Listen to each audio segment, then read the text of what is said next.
OG, we OG. Oh no, G.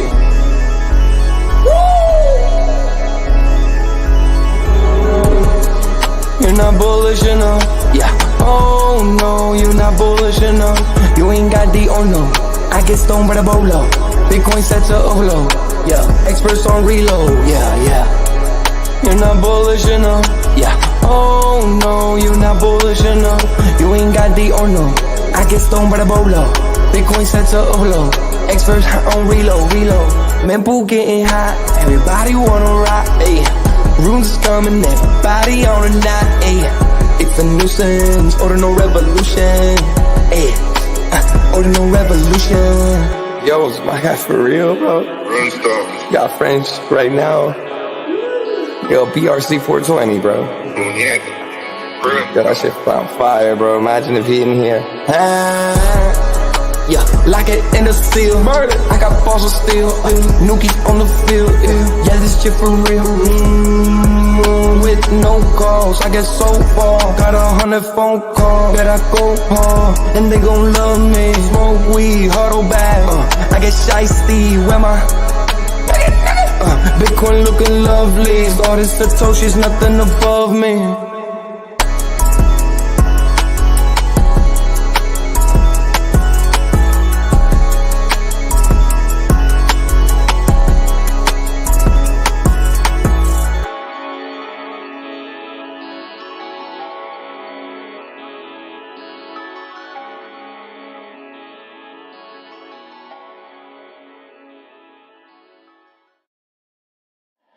Bitcoin's alive, what you gon' do? Mempool fees are high. Ordinal.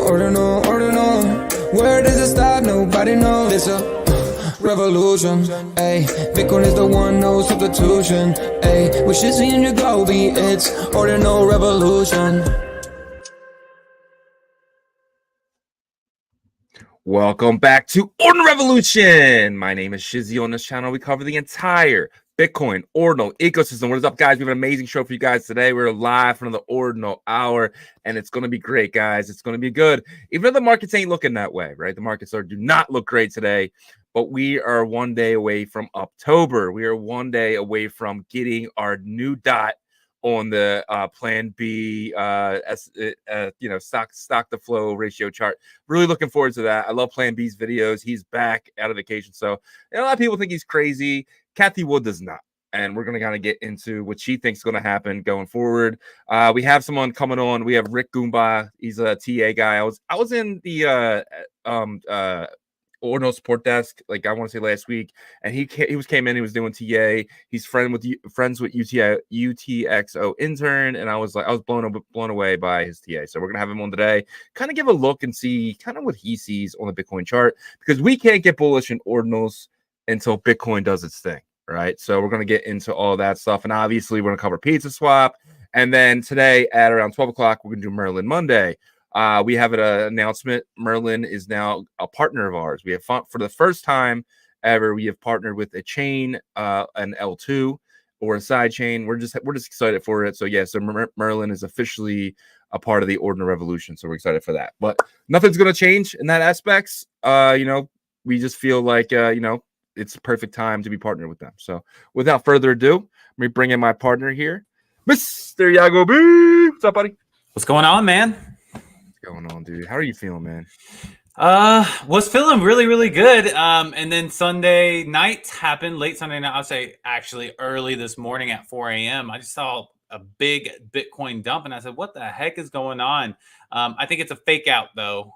We'll see. I think it's gonna be really cool later to see his TA and see what he thinks as he dives deep into that. But good little rebound this morning, though. I'll say once I saw the bleeding stop, oh man, it felt good, because it said, okay, maybe this will stop and we can rebound and continue our bullish momentum for the ecosystem. 100%. And then today we got Pizza Swap and everything that came with that. We're gonna get into that a little bit later. But what is your first your first appearance of it? Your first Unisat,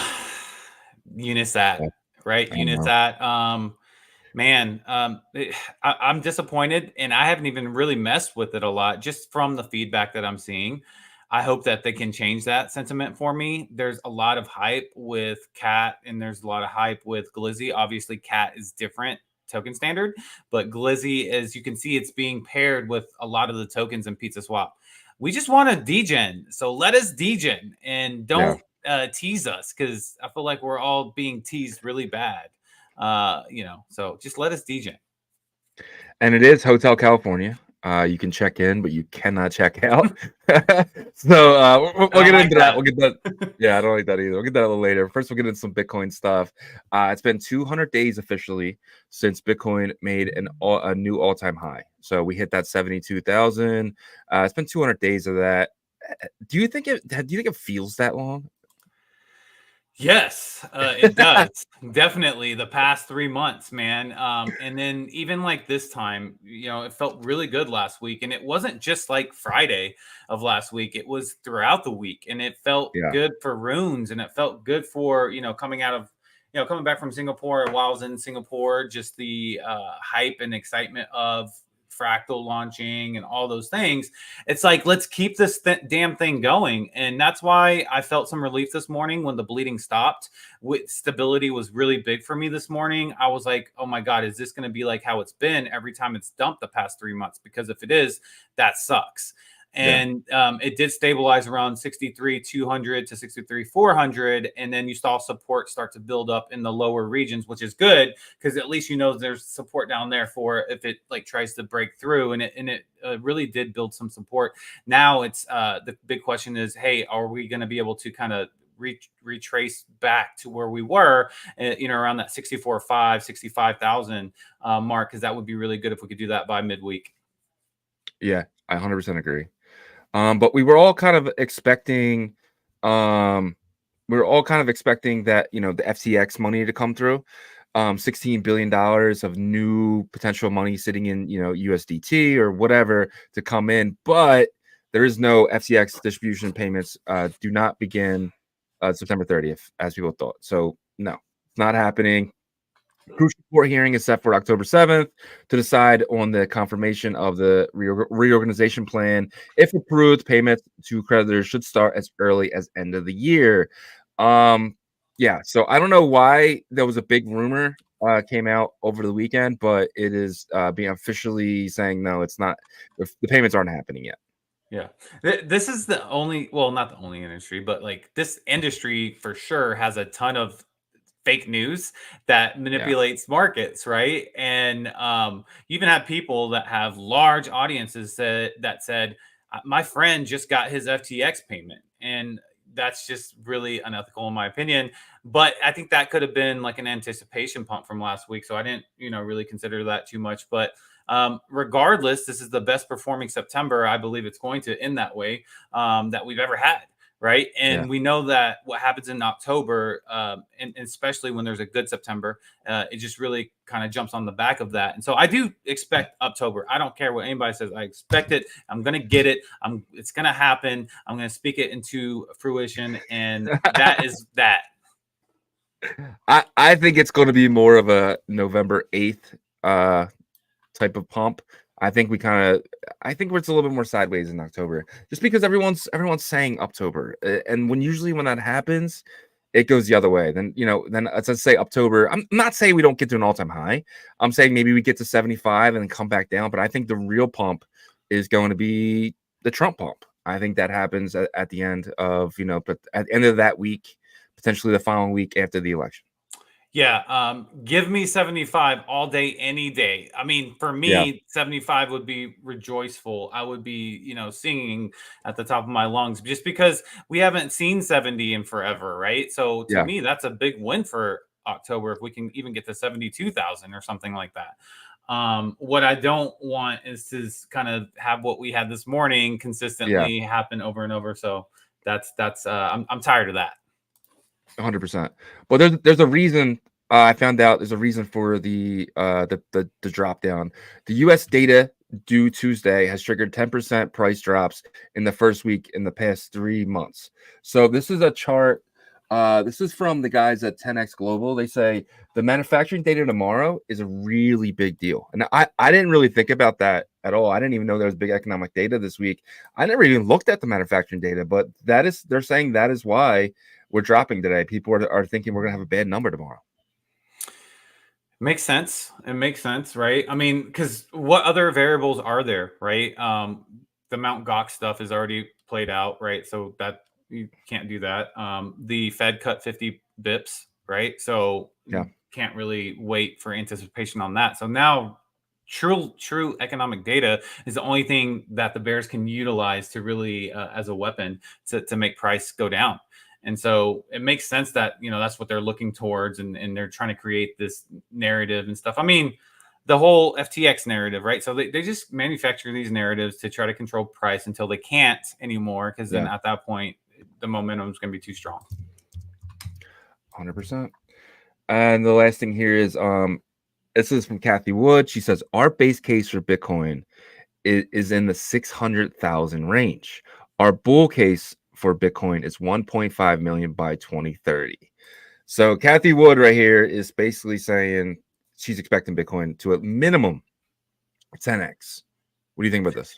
I don't listen to anything Kathy Wood says. I don't. I just don't. I mean, she's lost a ton in terms of her, innovative tech portfolios that happened in COVID times, and like she had some big wins early on, and then massive, huge losses in it.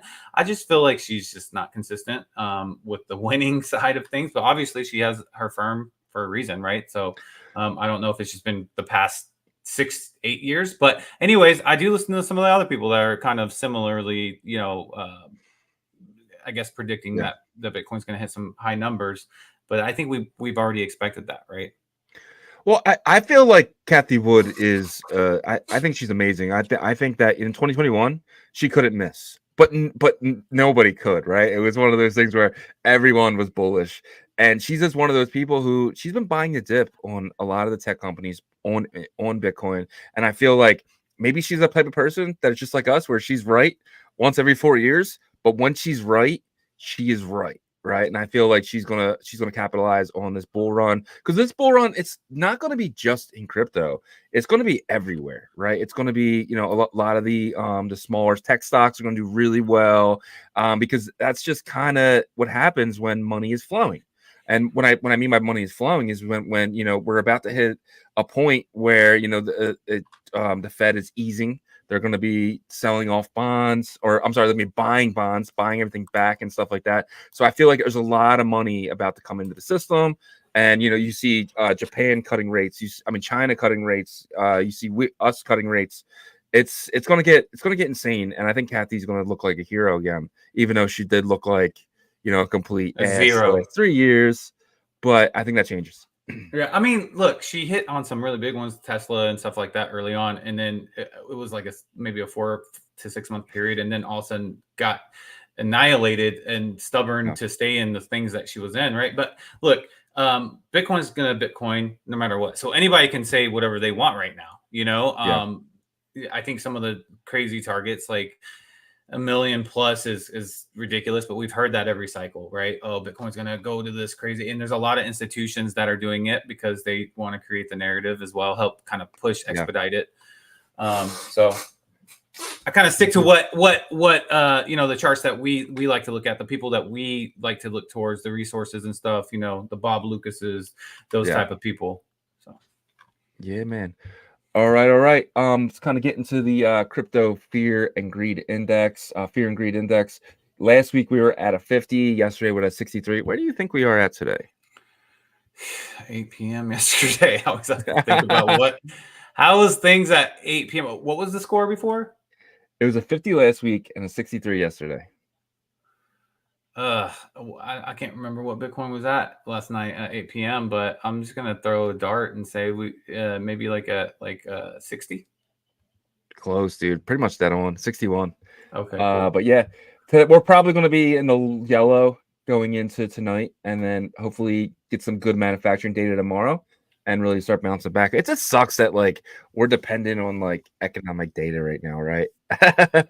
Well, I mean. that's kind of how like financial markets work, Yeah, right? yeah, Yeah, 100%. so but here's the wild thing is let's say that like tonight or the second half of today, like we get back to like 64.5, that score won't really be reflective of how Yeah, everybody felt for like the first half of today at all. You know what I yeah, mean? And so that's where it throws me off, right? But at the end of the day, I try not to stress out as much as I can. I go and touch grass and step on bears' heads. That's what I like to do. I posted that meme today, but just remembering to zoom out. I think that's the most important thing. 100%. All right, guys, let's get into the Bitcoin price action brought to you by the great guys at BitPerp. BitPerp is going to be one of the leading leverage trading platforms in Bitcoin.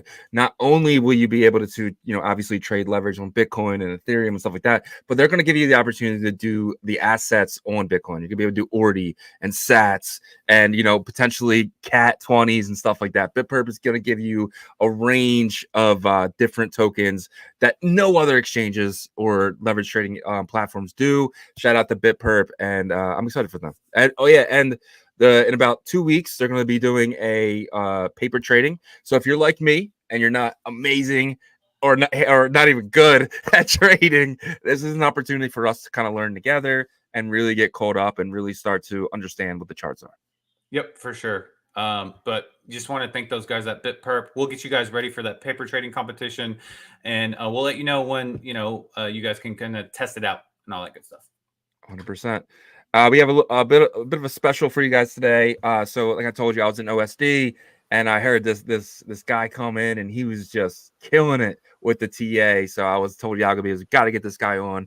He's going to be doing a TA for us. But Rick, welcome to Ordinal Revolution. Good morning, Ordinals enjoyers. Good morning. Good morning. How are y'all doing? Good. How are you? Doing well. Just looking at, the charts lately and just wanted to kind of share some insights with you guys. Yeah, Yes. man, 100%. So how are you feeling about the markets today? Well, macro, I'm bullish. I mean, there's this chart. I mean, I'm pretty sure you all might have heard already, but we're basically at a macro bullish chart, but we're like at the bottom levels of that chart right now. Just kind of getting some price discovery on the bottom, but ultimately higher. If we can do higher lows, higher highs, most likely going to break out of that pattern, and we're just going to head over into the 80s, the 90K, like six-figure mark for Bitcoin. Obviously, take it level by level. We're currently consolidating within this pattern. So yeah, but is it cool if I can share my screen? Yes, please. Yes, sir. Wonderful. All right, so I'm gonna present to you guys what I'm seeing here. So I'm just gonna share my entire screen. Why not? Boom, boom, boom. All right, can you see it? Yep. Yes, sir. Wonderful. So this is the chart that I was talking about, actually. This is traditionally a descending broadening wedge pattern. This is on the daily chart. So every candle is price action of the daily. So red candles, they close on the bottom end. So you see this red candle, bottom end, green candles, top end. So that's kind of like how you really can gauge them. So this thick line right here is really, really important to me. This thick line is the 100 exponential moving average. When price is above it, traditionally speaking, we're bullish, which is great. Now, this thinner line right here is actually the 21 exponential moving average. So this is more of like the faster moving one. So pretty much, as you can see on the daily perspective, these are currently green. So you can realistically see this level as like a support. And so you can expect buyers to try to defend these levels. So pretty much at like 62.1, 61.8, that particular area, there's going to be a lot of volatility if and when these prices are met, and we'll actually see exactly what's going to happen. Now, traditionally, I was always taught to look at from the daily, then we go down. The daily, the 4 hour to the 1 hour, then to the 15. If you're looking for entries, it's always good to find the 15-minute. But realistically, we're looking at the daily. So I wanted to show you something really quick as well. So this is one of my favorite indicators, actually. It's called Market Liberator B. Pretty much everything can get a little wonky. There's multiple messages within this, but I really like to just look at the red waves and the green waves. So as you can see, although the gray momentum waves are kind of like looking a little toppy, foundationally, this green indicates that there's more money entering the market than leaving the market. So even though we did kind of have like a significant dump this morning, well, not significant, I would say like a good amount of volume, but realistically, structure is still there. From a daily standpoint, this is the bullish candle, which is right here on Thursday, the 26th of September. So pretty much where I would start kind of like looking for lower positions is on the daily candle if this area is lost. So pretty much 63.1K is kind of like my line in the sand. If I see a daily candle close below that area, then I would probably really look for price to get tested within these areas. But pretty much from a macro bullish perspective, as long as price is still above the latest local low, which is at 53.9, we're still in a macro bullish trajectory. So even if there's like quote, like a flash crash all the way down here, or 15% loss or whatever, we're still technically in a bullish structure. So there's a lot of leeway. Yes, we're not too close from support, but at the same time, we're ratcheting up and we're really kind of creating those like higher lows, which I'm really excited about. So I do want to show something that's a little bit more intraday, a little bit more kind of to the now, for the next couple days, if you will. So this particular pattern, it's not visible on the screen just yet, but I'm going to paint it out for you guys. I'm going to paint the picture for you. So pretty much I'm going to get my magnet tool and I'm going to go to the bases here. So I'm big on pattern trading in regards to getting potential pivot swings and going from there. So a lot of traders, traditional TradFi traders, like we're talking people who trade freaking Goldman Sachs stock, they actually don't go any lower than the 4-hour time frame. So the reason why a lot of traders like to go off the 4-hour time frame is traditionalists, quote unquote, usually old money, they tend to like to trade these time frames, so you get a better assessment of what the market's doing from a macro standpoint. So now that I painted this picture for you, this is called an ascending channel. These actually are bearish in structure. So essentially, when you lose support, which unfortunately we did a couple hours ago, 16 hours ago, a little less than a day, price unfortunately has broken below the 21 exponential moving average, multiple candles. So this, what was once acting as support, could potentially now be resistance. So where's the 21 at this time? The 21 is actually hovering in this price zone. Let me turn off my magnet tool there so it can give you exact price. And the psychological level of a base number at 65K, unfortunately at this time, could potentially be acting as short-term resistance. Now keep in mind, higher term timeframes are more important than lower term timeframes. So what I showed you on the daily time frame is actually more important than the 4-hour. Okay, so even though we are in a macro bullish pattern, we can still see dips to the downside. So price is still above the 100 exponential moving average. So it's usually not immediate. I would not expect a flash crash, right? Right.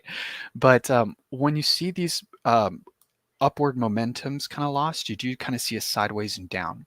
So in this instance, okay, there's a lot of black space right here. There's a lot of space right here, so don't worry about it. Like there's actually ways where you can find these potential pivot zones.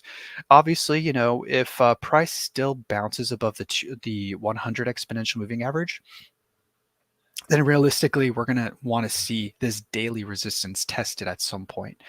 But keep in mind, this area could be resistance for the short term. And what is short term? Short term could be a couple days, it could be a week, it could be 2 weeks at the most. So really it's just like within the next couple days, weeks, where we could see the sideways and down. Now, I'm going to bring out another tool. So a lot of these traders are big on like geometry, volume, and all this kind of stuff. So there's actually ways to track like where potential pockets are or where buyers could be hiding. And it's pretty much a Fibonacci extension. So you really want to find the swing high on the daily to the swing low. And you get the point of impulse. The point of impulse is usually when the sporadicism, the fervent buying happens, which is like this area on the bottom, and where people start really stagnating price and just start dumping supply. So we've identified these two areas. So we've got the local top, and then we got the local low. So how Fibonacci levels work, the two most common areas where you see reversals are where price tags, it's like a magnet, really. It's the 0.618, which is right here. I would consider this a potential support zone, bounce pivot. And this particular area too, at the 0.382. Excuse me, my apologies. So knowing this, personally, this is not financial advice, but it's just kind of like how I look at the market in terms of a swing opportunity. Realistically, I like to look at, okay, where the Fibonacci levels are. How far is it away from the price? What's my risk tolerance? Like, for example, like, did I just get cash in the bank? Do I have money to burn where I could just DCA and yeah, the market could go down another 10%, but would it still hurt me? Or would I be better off waiting and seeing if the 618 is tested, the 0.382 is tested, and could I get a better price entry there? So these are the questions that we always have to ask ourselves, especially when we're dollar cost averaging and really just trying to get more exposure into Bitcoin. Is there an opportunity for a better price? And this is kind of like what I wanted to bring to you guys, really, because these levels are just key levels to look at in terms of a short-term pivot opportunity. But given that we're in quarter three of this bull market heading into quarter four. So even if we were to dump another 15%, we would still be in a bullish scenario. So personally for myself as a long-time holder of Bitcoin, like I'm always just looking for dollar cost average positions. I'm not in the market to sell Bitcoin long-term. I'm more so just looking at, okay, can I get a better discount here? And I kind of just hope that this helps in terms of like spot positions, gives you a better like assessment of like what you're doing, and hopefully I could give you guys better tools to really assist with this. But realistically, I will say why I feel short-term sideways and down is because if you look at the 4-hour time frame, the money flow is starting to curl to the downside.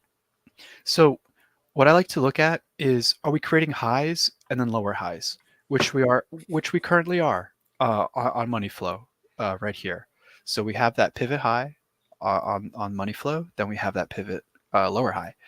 So and as you can see, the gray momentum waves are starting to break below into these areas, and that's where you start seeing local lows. So these green dots and these red dots, they're more indicative of local lows. And there's actually a really cool trick where you can find divergences to find the true bottoms, stuff like that. But that's a little bit more complex. Maybe we can go about that another day. But pretty much, yeah, I hate to be the bearer of bad news here, but we did break a positive momentum, and we are kind of closer to resistance than we are to support. But I would not worry too much. I would see 61.191 as a key level of support. So if price were to bounce in that area, I would feel very strongly of like adding to my position here. But worst case scenario, if this does not hold, then most likely we're going to see prices in the high 50s, probably around the 57.7, 56 range, pretty much right here. Ooh. Yeah. Gotcha.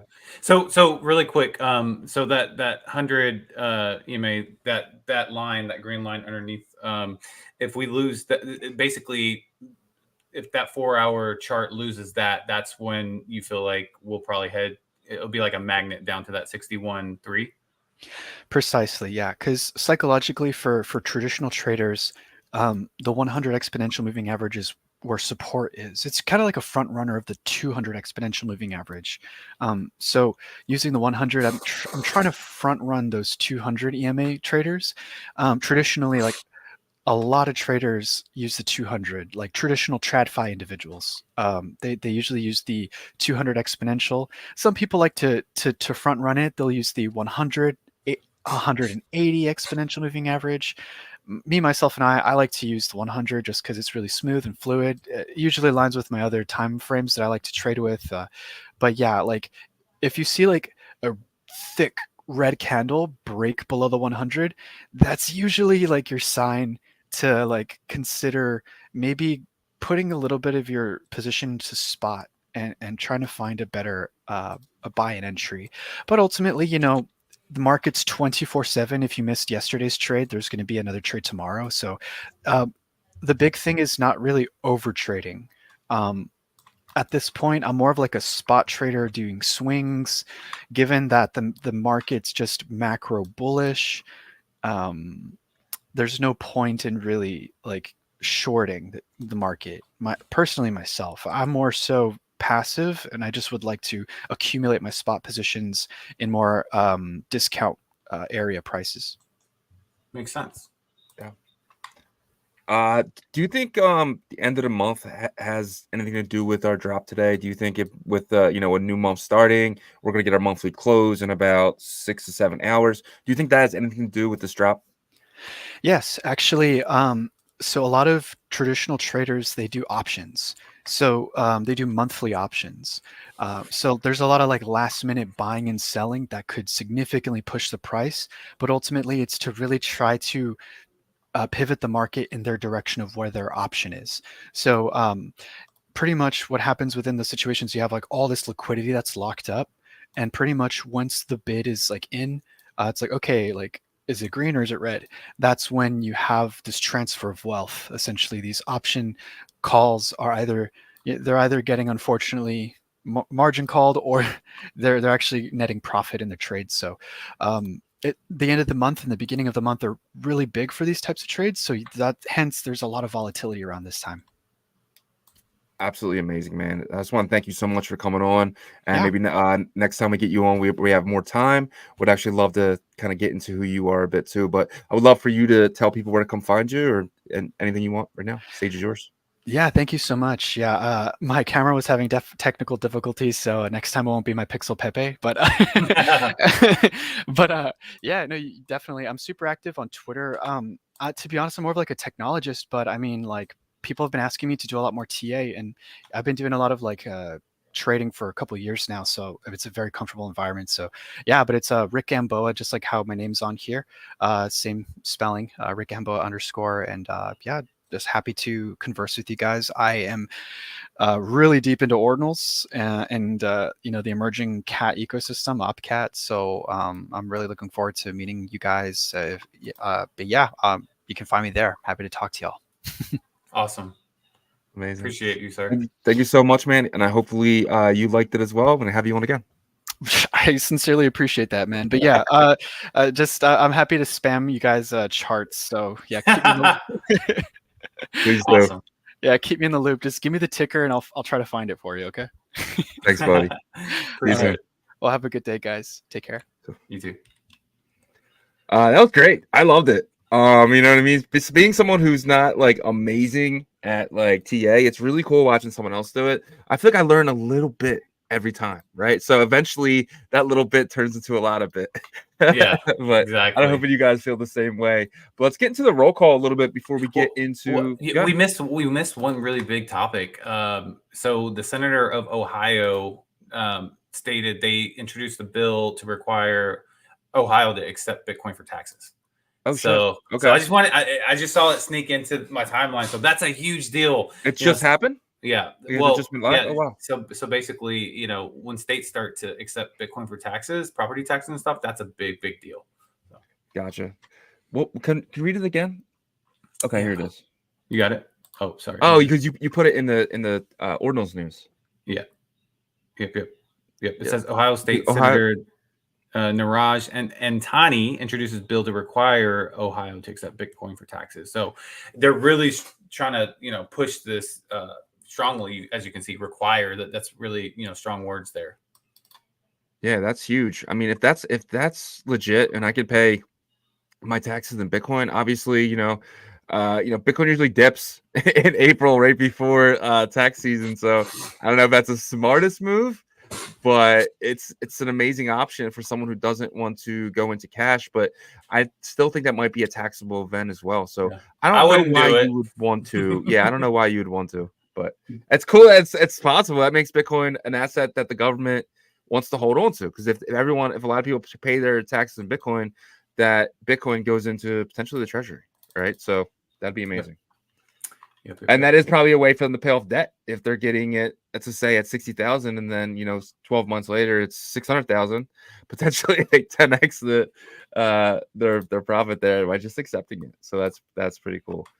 But let's kind of get into the roll call here. Got on the show first is first, and today it's Tim Baker, AODR, one of our mods. I swear, Tim, he's always watching the day before, making sure that he is number one because he probably has the record for most number ones. No, that's all good. I'll take him down. So shout out to Tim AODR, Tim Baker himself.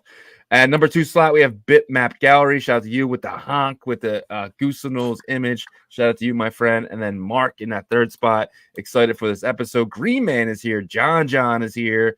John's trying to get me more medicine for my Runes disease. Apparently, he was hit me up in the DMs. Mr. Hanky, the Christmas poo. He loves me and I love you. Yasher is here, one of our mods. We appreciate Yasher so much. Chief Axel is here. True North. Oh, God, I hope Merlin doesn't make the list. Yes, Merlin is on the list, my friend. Danny Boy is here. New member alert. Shout out to Nighthawk, UXL. You, my friend, thank you so much. You are officially an Ordinal Revolutionary. Appreciate all of our members, man. It means a lot to us. And just know you'll be getting one of those teal things that we're going to be giving away. So I'll let you guys know. Lackey Lukey is here. Webdro is here. What an amazing question. We promise we'll get to that question in a little bit. Reziak is here. Mempool Punk, Ordinals Chips, and Ordinals Tweets, the twins. First time Ordinals Chips has ever beat Ordinals Tweets. That is weird. The first time ever. Mr. Sheedy is here. Superfan. If you guys are not checking out the Heroes by Superfan, you guys are missing out. One of the top DMT collections. Probably will be the top, in my opinion. Better than Nat Cats. No, I'm just kidding. But shout out to Superfan. I Walk Alone is here. Cheedy is here. He said, what's up, guys? Been a while. Yeah, it's been a weekend. Fixed is here. SPI is here. SPI says Lambda is cooking. Haven't really heard much from those guys in a while. Fix says Hanzo Momo minute out like hell. I knew that was going to happen. No is here. The Deep Inu. And then we got Cash Cats, Coach Cats. We call them here with the coffee and the donuts and the dog go to the moon. Shout out to him. Shout out to my guy right there. Joko is here. Tim Baker's and congrats on Merlin. Thank you, sir. Ernesto Gonzalez said, Mr. freaking Yagobi, what you do think about Mooncats? More than 30K holders. That's a lot of holders. That's a lot. I don't know about that. Is that true? I don't know. Mooncats, that's a Fractal project, right? Yeah. I mean, Enrique. Maybe they're doing the token thing. I don't know. I'm not sure. I gotta look into that. Or they're just shilling out tokens to every user, but I don't know. Enrique Vargas says, "Hi Legends, great week for you as everybody. I expect the bull run to begin this year, but what do you think how the new liquidity can absorb a big quantity of projects in the market? When Bitcoin goes up, everything else kind of goes up with it. We can kind of get in your question in more depth in a little bit. Itatoshi is here. Steve Verse is here. HJS says, yup, FB is dead. Not even a cat bounce. I disagree. Deep Eno is here. Let's see. Ola Art, shout out to you. Kai Effect. D Love, shout out to D Love. FB having a node dive. I like that node dive. Let me see. Bitmap Gallery again. Khalil Superman, shout out to you, my friend. And then we got no. Had Shizzy sold Glizzy yet? No, I haven't sold no Glizzy.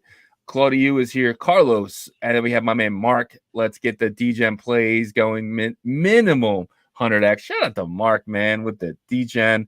Ant-Man, Kai Effect, and of course, last but not least, Queen Tiff. Shout out to all you guys who make roll call. 358 people in here right now. I appreciate every single one of you guys. All right. Let's kind of get into kind of the title of the show here. The best Bitcoin ecosystem portfolio for the largest gains in 2025. So what exactly does this mean? It means exactly what it says. Like, what's the safest, safest and strongest portfolio, in my opinion. Anything that has to do with the Bitcoin ecosystem, right? So first of all, let's go ahead and get this out of the way. This is not financial advice. We're not telling you to put a portfolio together like what we're going to go over. But these are just some picks that Shizzy and I went over that were strong. And, so if one of your projects were not included, don't get extra sensitive. That doesn't mean that we're not bullish on it, but we picked about 15 different assets, right? So, and some of them were ordinals, and some of them were most were fungible tokens, and so that's what this is. We're about to go over. Sounds good. And what would you consider a safe asset, and what would you consider like are you going more off the aspects of safe or more as of degen? Because you can get really degen and call things safe, right? Yeah, so I think safe really has a couple variables, right? Number one, there's two different types of fungible tokens. There's decentralized ones, right? If they Yeah. start off decentralized, that's okay. But if they don't start off decentralized, that's not necessarily a good thing. And then you have the tokens that are just straight utility with like either a big project or a chain behind, right? So those are Yeah. the two that fall into this bucket. But regardless, both of those have this variable, and that's high volume trading, right? And so I think if a token has high volume trading, it's considered a safe one because people are interested in it, right? And if people are interested in it and there's high volume trading, then centralized exchanges are interested in it because they want fees, right? So that's one of the variables. And then, of course, community for the meme side, and then team and usability for the utility side. Yeah, great explanation for sure. Yep. So what I thought we could do is kind of, I'll go off of this list. I'm randomly going to start naming what we feel like would fall into this portfolio bucket, right? So I'm going to randomly pick one of these, and then you can kind of give me your thoughts on it, Yeah. if that's cool. So let's start off with one that's probably, I don't know if this is gonna be the most exciting one, but it's gonna be fun. But let's start off with Dog. So Dog Go to the Moon, being a rune that we selected in here, obviously falls into that meme category. What are your thoughts on that? Why do you think it's a safe play? It's a safe play because the bigger YouTubers are talking about it. You have Dan, the big Cardano guy. He does a lot of TA stuff on his channel. He's a really good trader, and he's been talking about it. And then I heard Rug Radio. They came out, and there was a kind of the first rune that they've ever talked about, and they basically said there's no reason to hold anything else if you're going to hold anything to get in this ecosystem. Dog's the only thing you should be holding. So to get like Rug Radio and Dan, I can't say his last name, but he's a Cardano guy. If you saw his face, you would know I'm talking about. These are big guys. Not to mention you have Leonidas shilling the shit out of it constantly. So for me with this, it's the influencers who are really pushing this thing and saying good things about it in terms of Rug Radio, saying good things about it, right? So I think it's that. I think, when you have people looking for information and that's the information that you find, that it's going to be a very safe asset, potentially 5-10x. Yeah. I agree with you. The Leonidas aspect of it, it's big, but also at the same time, man, it's got to be a burden for him. And then he's also like literally annoying probably every tier 1 centralized exchange. But yeah, this is one of the only situations where I think it could actually work out well for that. Because most times when you bug them, they ignore you, but you can't really ignore a big Bitcoin layer 1 fungible token, right? Can't ignore the unignorable. There you go. There you go. All right. So let's move on to the next one. Because we do, have people coming up here in about 17 minutes.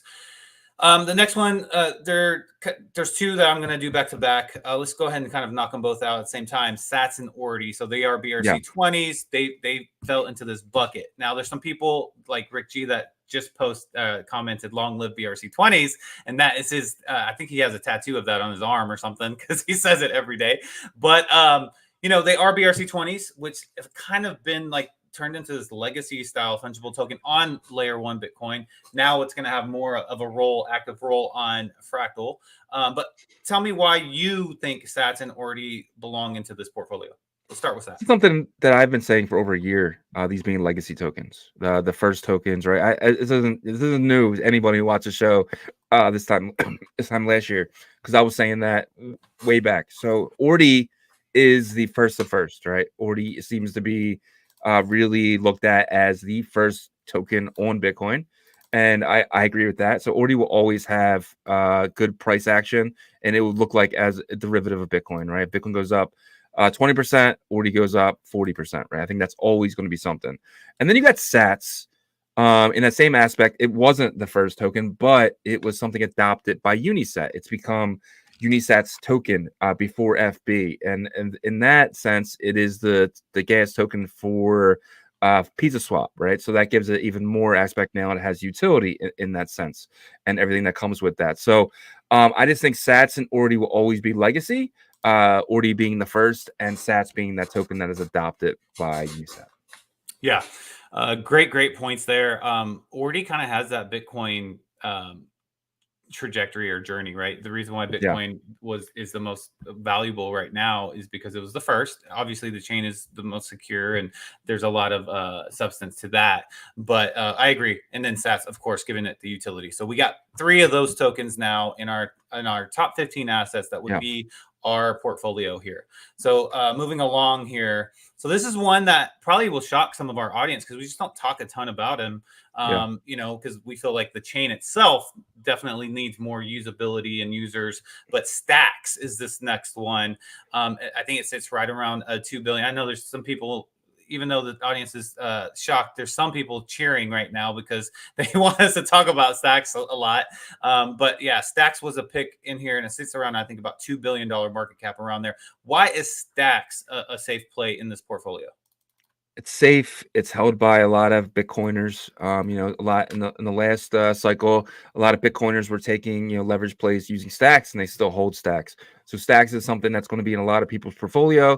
When if you tell a normie a Bitcoin L2, they're going to think of 2 things: Bitcoin Lightning and Stacks. They're not going to know what's happening down here. So the guys who just buy on Binance, buy on OKX, and just have no DeFi, you know, experience whatsoever, they know Stacks by name, and it's kind of like a household name to them. And I think that's why Stacks will do well when Bitcoin does well.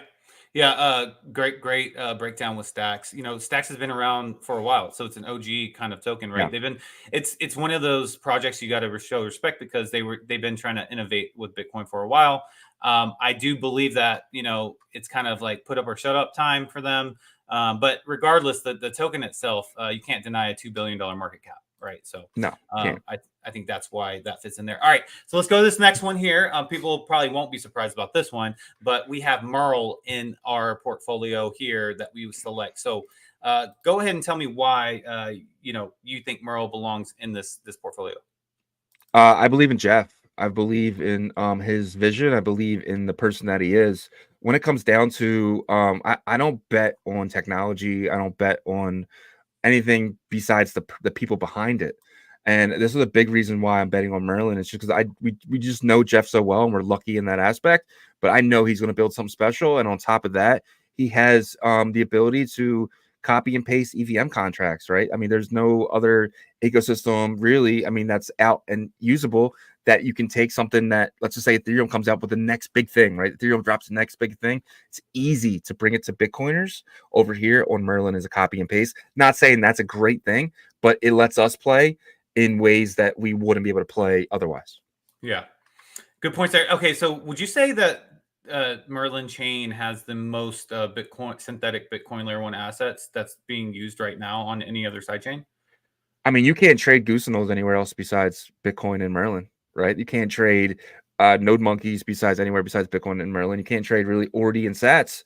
I mean, today you can do it on Fractal, but yesterday you couldn't, right? So they really were the innovators in the aspect of letting you trade Bitcoin layer 1 assets in a fast-paced environment, and that's why I think Merl should be on that list.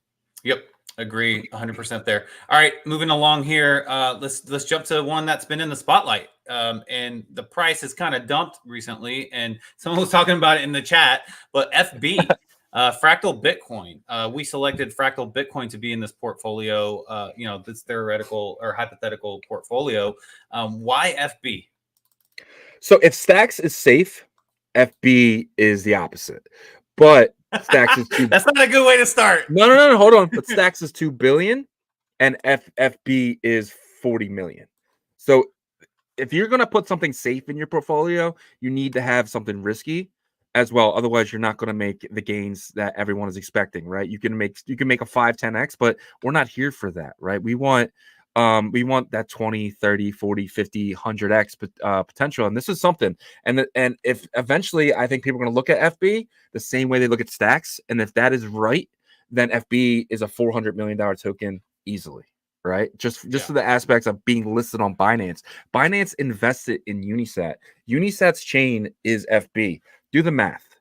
So Yeah, and you know, FB has seen some decline in price, obviously recently, so that's kind of shaking some people up. But you know, when you say risky, risky for this portfolio, in my opinion, but not necessarily risky against other, you know, a bunch of other assets, right? Because in the Bitcoin ecosystem, yeah, because there is a chain that the FB token is being yeah. mined on, so I think that's why, like, it's a good risky, in my opinion. It's not going anywhere, to your point, but the same way it is 3 weeks old. You know, so and we have a new programming language, S script, about to start. We're gonna have problems with that, but we're gonna have a lot of successes with that as well. And I think FB is going to go again. It's by the builders that are there, and that's the reason why, you know, I forgot to say that. Well, Merlin is like, the builders are building there, right? And same thing with Fractal, but they're building there and they're using S script. They're using different technology. So in the same way that we have Merlin being a very safe with EVM contracts, and we know the risks and the success, we don't know that with FB. But if it is successful, this thing could do numbers that, you know, we're not expecting. Yeah. Good points there. All right.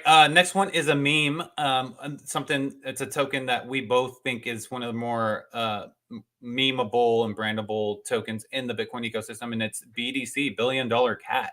So hopefully that's not the reason why you think it's bullish, but because then I just took your explanation. But why do you think this is a good one? It's because of the community around it. You know, you got close to 9,000 holders, which doesn't seem like a lot, but every single one of those holders seem active. I see just the amount of posts for dog as I do for $1 billion cat. And, you know, Bongo seems to be the face of that, and there's a lot of other guys too, but you can't really scroll down Twitter without seeing at least the glasses. And then you also have a PFP project that's doing really well as well, being the Billy Cats, right? So I mean, the logo is iconic. If you turn my hat sideways, you have the Billy Cat, right? So I mean, it's just one of those things where it was like, when you see it, you can't ever not see it again. Yeah. Yeah, and it seems like one of those that, like, when the bull market's full and blast and running hard, they're going to be picking memes, and that seems to be an easy one, right? That decentralized exchanges and stuff will probably pick. But all right, I just realized I went through only fungible tokens, so let's mix it up here a little bit. The next one is, some people might not agree with this, but I think most will. Node Monks. Why is Node Monks a, you know, premium ordinal collection for this portfolio? They're looked at as the you know, the punks of Bitcoin, right? The first collection. I mean, minted under 100K. People can you know, cry and say, you know, it was the Badgers, but Badgers didn't finish until the millions. If you look at all the node monkeys, it's between, I want to say, like 88,000 and 105,000. So that is a big deal to me. And in the sense of who founded it, right? So it was Raktoshi. He's one of the, you know, you can hate him or not, but he was one of the founding fathers of this Bitcoin ecosystem, right? So I mean, and that's a big deal too. Yeah, 100%. Yeah, I agree with you. I think it's like that, you know, it's performed the best. People say, well, you know, it's wash trading and blah, blah, blah. Hey, look, I owned a Node Monk, and if it was wash trading, I was able to sell my Node Monk at a very high price, right? So I think people can complain about that, but just, hey, do it for your project or whatever. If that's the, you know, helping the project get more sales. What's up? On top of that, I mean, the art's nice, right? It's different. It's, you know, we haven't really seen anything like that before, and it's becoming, you know, a big like, of the guys who hold a lot of the Ethereum NFTs, they're grabbing node monkeys. For whatever reason that is, that's what's happening. Yeah. Yep. All right, moving right along here. These two I'm going to kind of do together like we did with Ordian Sats, because these are really related, and they have a big community, and it's the track and tap tokens, right? So these are ones that we kind of slipped in towards the end. We weren't necessarily thinking about it, but they do have a large community. So why, let's start with track. Why track? And then we'll go to tap next. Track, you know, they're building a decentralized indexer, you know, and everything that comes with that. And then obviously you have Tap, which is, you know, a chain that's building something. They're saying it's special, we need more information on it. I'm very, very bullish on the information that they're giving us, but I need to touch it. I need to feel it. That is why like they weren't like in the beginning of this list, and they were kind of towards the middle or the end of this list, because we need to see more. We need to see more, and that's really what it comes down to. But if they are what they say they are, then they're going to be huge. Yeah, like the Bears are who we thought they were. I mean, that's the thing, right? We just need to see more. Yeah, no, I agree But with Bitcoin Amsterdam is apparently where we're going to see that, right? So yeah, they're having a big event there. So I think if the people like where's our guy Brandon Wampler? I know he's happy with that with the Tap ecosystem, but no, they I think some information should come out of that event. So we'll see. We'll report it as soon as we get it. But hopefully we do get some information there. But all right, we got about 5 minutes left, so we're gonna run through these. OMB really quick. Why OMB? Early project, with the red eyes and the blue eyes and the green eyes, orange eyes and the white eyes that are coming. It's just something that can't be ignored. Price action is there. It has never gone really below 0.15 in the last 6 months, which is showing you that the holders are diamond hand holders. It just has everything with it. And again, it has another one of the founding fathers. I considered ZK. Yeah. ZK, one of the early guys to Ordinals. Gotcha. Okay. Puppets. Community freaking nuts. South Park type of images. The ketamine. It's just fun. It's exciting. It's different. And they are, a lot of the Solana holders love it, and that's where they play in the puppets. Yeah. That culture that came in when the puppets came in, it was needed. It was unexpected, but it was needed. So that you hit that right on the head there. All right, frogs. OG Frogtoshi, another one of the founding fathers, in my opinion. Early guy. Was one of the first mints. The people who got in February of 2023 minute these. Zero from Debauchery was saying he minute in his car. You know what I mean? It really set them up for success after that. So just one of those projects that really pushed Ordinals to where it is today. Yeah, I agree. All right, so this one, I think some people say, well, this one's a bit early, but you fit this one in here. CAT for the CAT 20 token. So it hasn't really proven itself yet, but why do you think it belongs in this exclusive portfolio? Yeah, because it's changing the game. It's the first Bitcoin token that, and obviously you can call it on Fractal, but eventually when OpCat is enabled, it will be the first Bitcoin token that exists without an indexer. That's huge. They trade like how Bitcoin does. Like when if I send you it, it's basically the same as sending Bitcoin.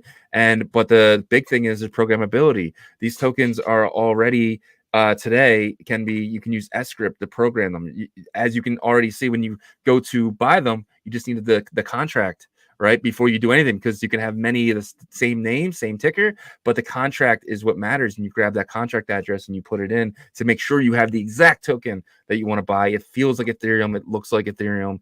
And if everything goes good with this script language, we could have something really special. It is super early, so it's very risky. But if you're going to have safe stuff like stacks and stuff like that in this portfolio, you need risky stuff.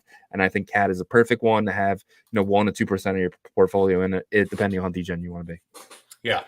CAT has a lot of hype, right? There's a lot of hype with CAT. Are you afraid that it might not live up to it?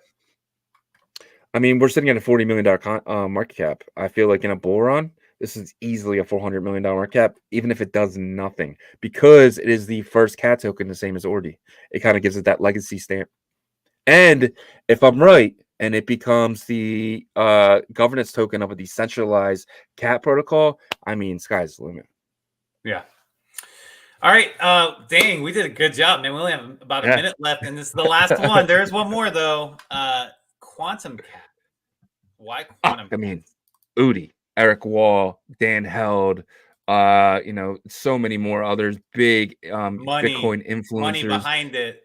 They got 0.1 for 3,333 cats. They have, they're building layer 2. They're building, they came out with catnip after Cat 20s came out. They're like, damn, they want to be the first cat token, but that's not happening anymore. So it's just the people behind it. Again, I don't bet really on technology. I bet on the people, and I'd bet on Udi. Yeah. I mean, Udi is definitely very influential in our space. He, love him or hate him, he's been a major part of the push for innovating on Bitcoin, right? Yeah. He's kind of gone to war to the with the maxis for us in a sense, right? Yes, he's kind of been annoying here and there with different things, but he is who he is, right? Yeah. And I think the biggest accomplishment, whether you like this or not, I feel like he's kind of brainwashed these holders of quantum cats and not list them. You know what I mean? And it really created a solid foundational floor price. And so great points, man. You did a great job. I give you a D plus. No, I'm just kidding. Oh no, you did good, man. You get an A. Last thing on the quantum cats though is you got to remember the magic internet money token was a token. It was a rune that he basically brought all to himself, and he said if you do list your quantum cat, you're not going to get any of this token airdrop. So that's been another reason why the quantum cats do not go under 0.25, and that is the end of that. I apologize, but that's something I wanted to add there as well. Yeah, no, great points there. But yeah, guys, that's the portfolio that we, the hypothetical one that we think is very solid for this upcoming bull run. Obviously, there's a lot of other assets to that. One haven't even launched yet, or that are still solid but just couldn't fit into this asset portfolio of 15. But it is that time for Merlin Mondays. We're going to go ahead and kick this off as we have our builders waiting below, but we're going to kick it off with Jeff. So let's go ahead and invite him to the stage here. Jeff, how are you doing, sir? Yeah, I'm just recovering from the token 2049. That week was very, very busy. And I think I haven't been on the show after the token, right? No, we actually took a 2-week hiatus. Because I went to Phuket for a couple of days, took a little vacation, and then back to get reorganized. So this is the first one. It's definitely needed. We got a lot of builders, but could you talk a little bit about, obviously you guys were the main sponsor at Inscribing Singapore. Talk a little bit about that, and then how you feel about token 2049 as well, and the sentiment of the entire space. Yes, I think, to be honest, first, during this event, I think people have more confidence. Basically, every project, every VC, centralized exchange, they were here. They're like if I want to go, I have like 12 to 15 events to go every day. So you can see how many events are there in Singapore this time. Basically, people are thinking, the whole economic things, in US, in China, everything is about. I don't know if you guys knew, but like the Chinese stock market has like the biggest, like going up in 3 days, like in history. So everyone is so hyped right now. Everyone's FOMO. It's not only in the stock market. You always like connected. Stock markets, crypto, international stock markets, like all the time. So I think right now people have the confidence, and so the feelings, the market, the price will be better in the next 3 to 4 months. I think that's the first thing I want to say.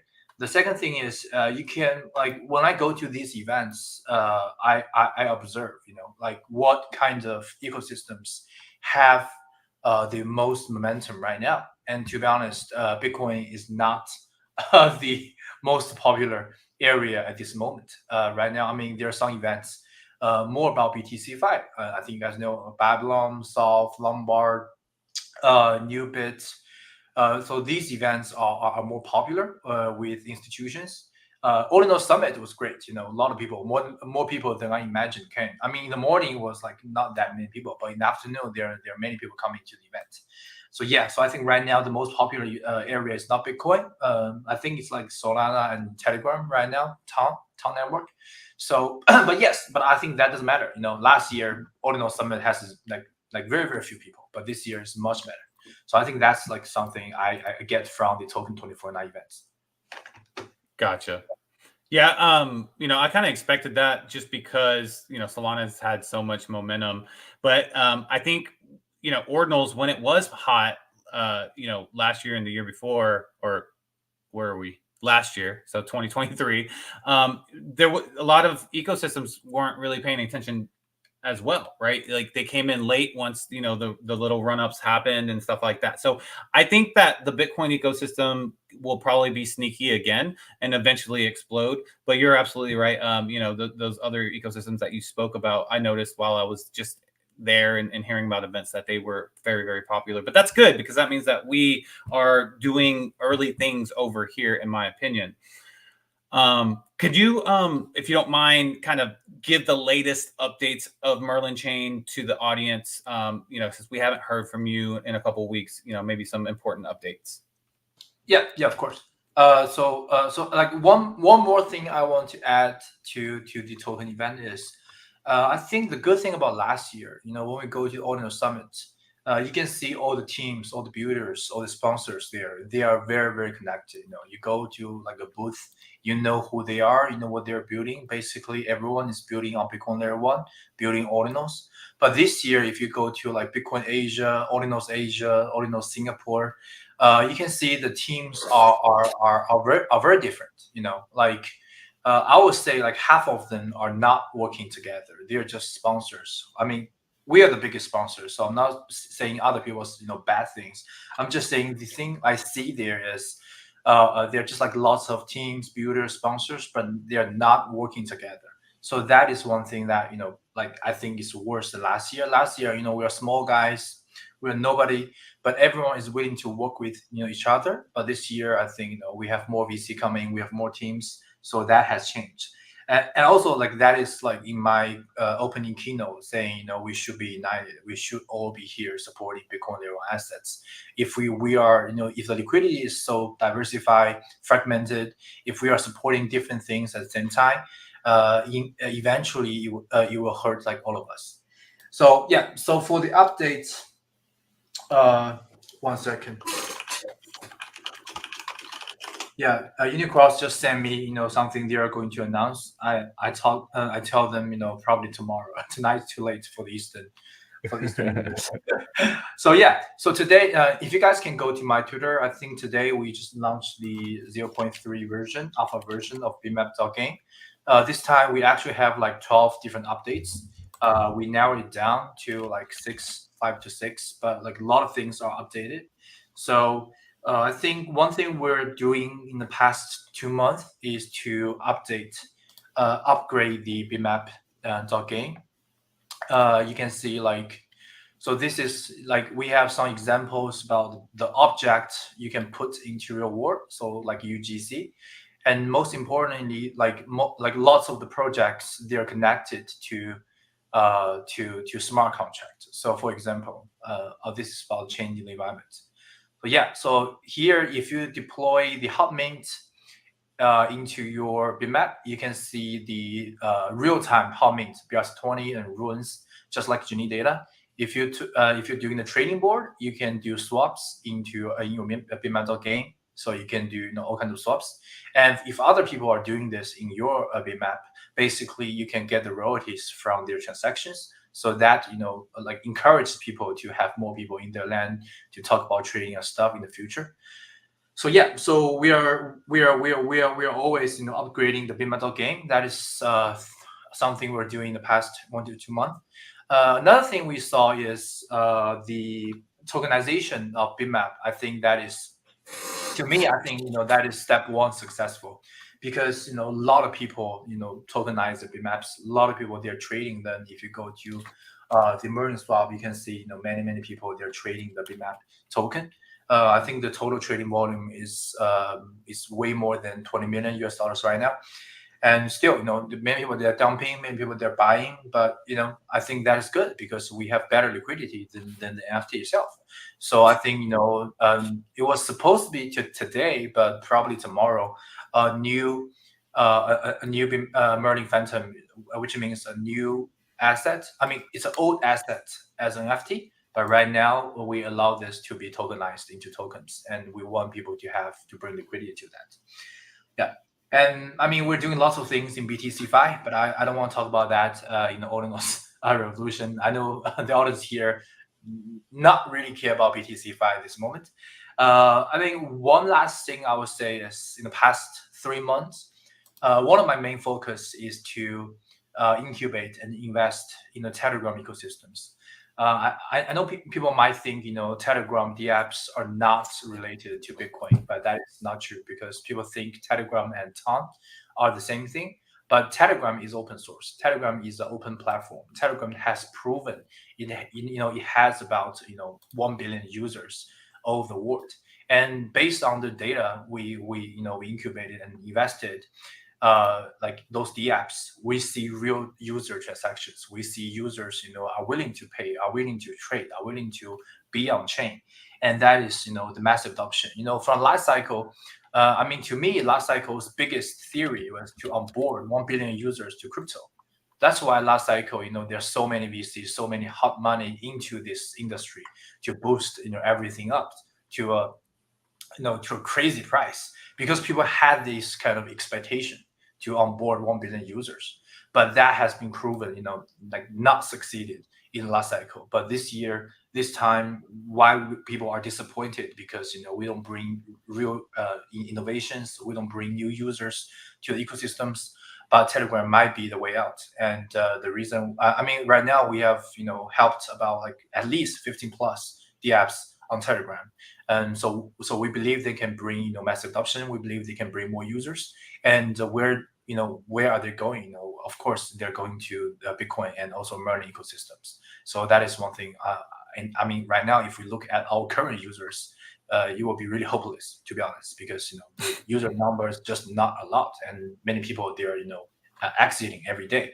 But we need new blood, and I think Telegram is a solution, or is a possibility to do that. How does that work? Are you using Telegram as kind of like the front end and using Merlin Chain as like the back end? Yeah, because Telegram is open source.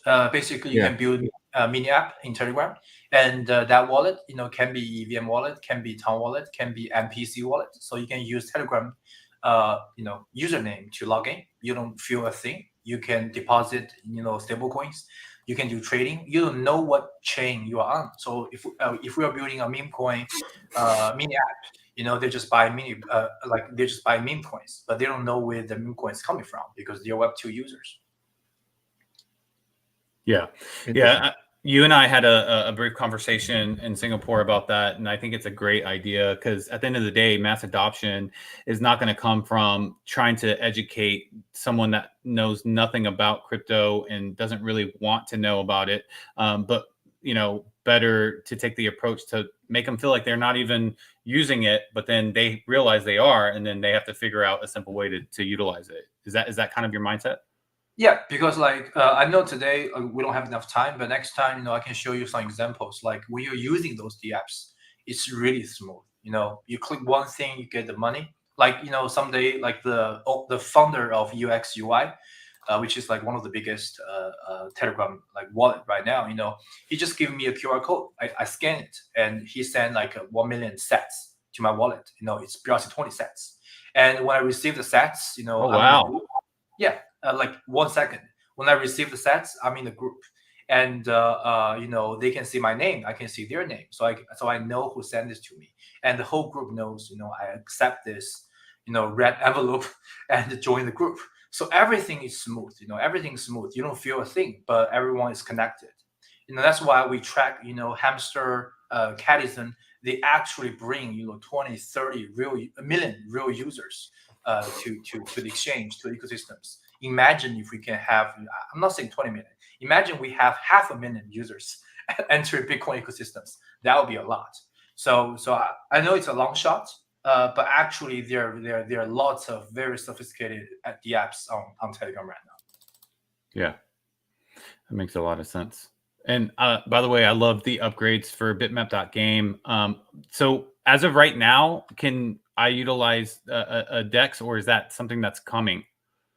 Right now, you can put the DEX into your bitmaps, but everything you do, you have to stake, their token. So, for example, if you're trying to have a DEX board in your bitmap, you have to stake the MP token. So that will bring them utilities, but the cost is very, very small. It's like 0.01% every day out of like a million MP. So basically, you're spending like 5 cents every day. Gotcha. Awesome. Awesome. Yeah. Thank you so much for those updates. Shizzy, did you? No, I was just gonna say, like, I love how you guys are doing it. You guys are going to Telegram to kind of get users. You're using the bitmap.game to get users. So you guys are kind of going the other route of actually bringing people who from the gaming and Telegram areas and kind of bringing them into Bitcoin DeFi. Do you think Bitcoin DeFi is going to be as big as a lot of people are saying it's going to be? I think so. In the long run, I Yeah. think most people, they really, like, are getting too hyped, too, like, optimistic about what's happening right now. But also they always, underestimate the future potential of that. Just like, remember, like most people in this world, they know Bitcoin, and someday they will believe in Bitcoin, but they want to have some incentives by holding Bitcoin, and that's why there are a lot of people bring like innovations to that. But right now, I don't think it's very sophisticated. But in the future, of course. Yeah, and then obviously Bitcoin liquid staking seems to be something that is here to stay. What is your opinions on that aspect? Yeah, I think right now people are just farming points, which is bad because points are not stable. Yeah, Yeah. But I mean, that's the way to educate people. Every time when Ethereum had ICO, when Ethereum had DeFi, you need like something to educate people to receive tremendous incentives at first place, and then realize, okay, 200% APY is not possible, but 20% or 10% or 5% is possible, right? Like Ethena, they had 200% APY like on the first week, and then everybody knew about it. And right now, if you look at Ethena's model, is somehow stable and healthier than Luna. And also, it's very easy to onboard people. One of our like our DApp, we invested in, they're actually doing a half price Bitcoin campaign. So like on Telegram, there's a token called Star. Star is not a crypto. It's a centralized token issued by Telegram. But users use Star, just like when you're playing games or other platforms, you have, this platform's fake token. So people deposit Star and they can buy Bitcoin half price. And when they do this campaign, lots of users are depositing money, tens of billions of money, because they know Bitcoin. If you're saying buy dog token for half price, people just don't understand. I mean, I will buy it, right? But people just don't understand how to like Bitcoin. But if there's you're saying half price by Bitcoin, a lot of people will be on board, and that's why we need to onboard them. Man, I need to start paying attention to what's going on Telegram. I feel like I feel like, as you're talking, I'm like, I need to learn as much as I possibly can, because I didn't know idea about any of this. It's it kind of bothers me that I didn't know this. Yeah, and it's easy to learn, because Yeah. it's for Web2 people. It's not, Yeah. you like PSBT or UTXO. Like, this is complicated. Yeah. Yeah. No, I agree with you 100%. And, if you remember, Shizzy, a lot of builders in the Bitcoin ecosystem have been trying to leverage Telegram. They're trying to figure out how to do it, what Jeff is talking about. So I do think this is a great idea. But Jeff, we're going to keep you up here. Is that cool for you to stay up for a little bit? Today I'm going to have another call in like 20 minutes. Okay. So I might be here or not be here, but okay, just whenever you have to bounce out, that's fine. No worries. I'm going to go ahead and bring up our next guest. We haven't had him on in a while, but definitely glad to hear that they're here and some updates. So let's welcome Miner Club to the stage. Jem, how are you doing? Good, thanks. Yagobi, Shizzy, it's good to see you guys. Hear that you recovered from your incident in Singapore. Yeah, I somehow got food poisoning at my hotel's buffet, which it was a great buffet, to be honest. Like, there was something that just didn't sit well with me. The hotel was amazing. I'm not going to name it because I don't want to badmouth it, because it wasn't a bad experience. But I did get better. I pushed through and was able to moderate the panel at the Inscribing Singapore. But I do apologize, missing you guys, because I did want to link up there. But if you would not mind, just kind of giving the audience a little, or I should say an update, because it has been a while since we've heard from you guys on what you guys have done, because I know there's a lot of stuff that you guys have been doing behind the scenes. Yeah, I mean, I'll go through a quick recap, because I know that you guys are really familiar with the project, because I saw the video that you did with CC a couple of months ago. But I'll do a recap because I think some of your viewers might be new. So, hey everyone, you can call me Jem.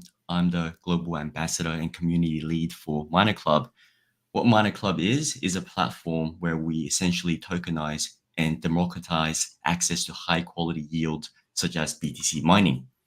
And with our latest upgrade, by leveraging the latest rebase tech from Cicada Finance, we have vastly increased the composability, sustainability, user experience, and utility for our assets. So I'll go through them one at a time. As Yagobi and Shizzy both know, we have Blue Mineral and we have Miner, right? So for our Genesis Blue Mineral asset, we have incorporated dual mining so that stakers continue to receive the same BTC yield and they receive extra FB yield on top with no compromise to the BTC yield. You also receive the new form of the miner token, which is R Miner, as yield. And as promised to the community a couple of months ago, we have finalized the buyback plan for Blue Mineral using our team token. And the first buyback batch is actually set to begin later this week.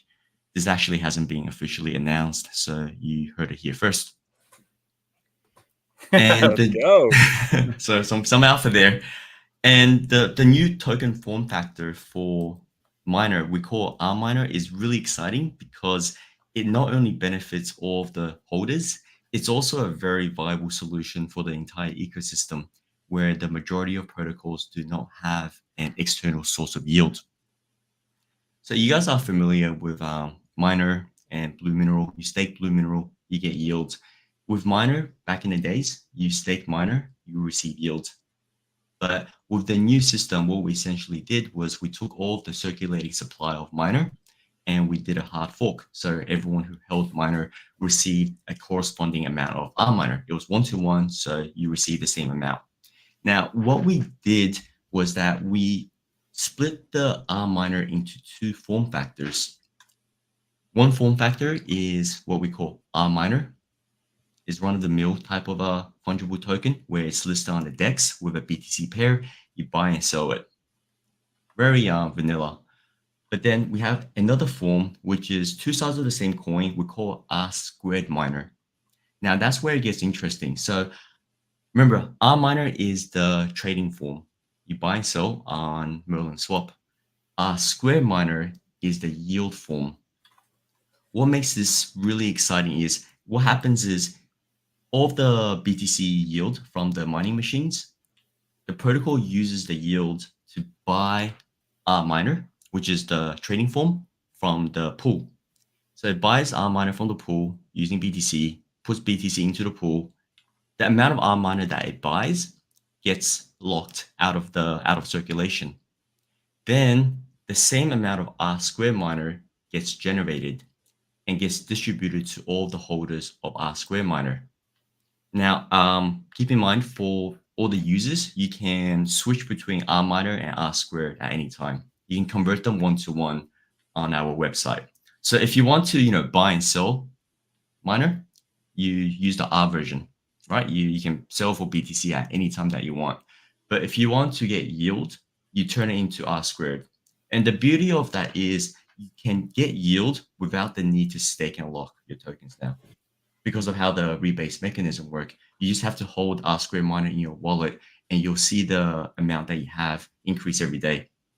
And, this way we incentivize users to hold the token without forcing them to lock, because it's kind of, it's a bit of a game theory. It's like prisoner's dilemma, because say if we all hold all the supply of R squared miners, and then, the protocol uses BTC revenue, buys the trading miner, R miner, burn locks it, and then distribute it as R squared miner to the three of us.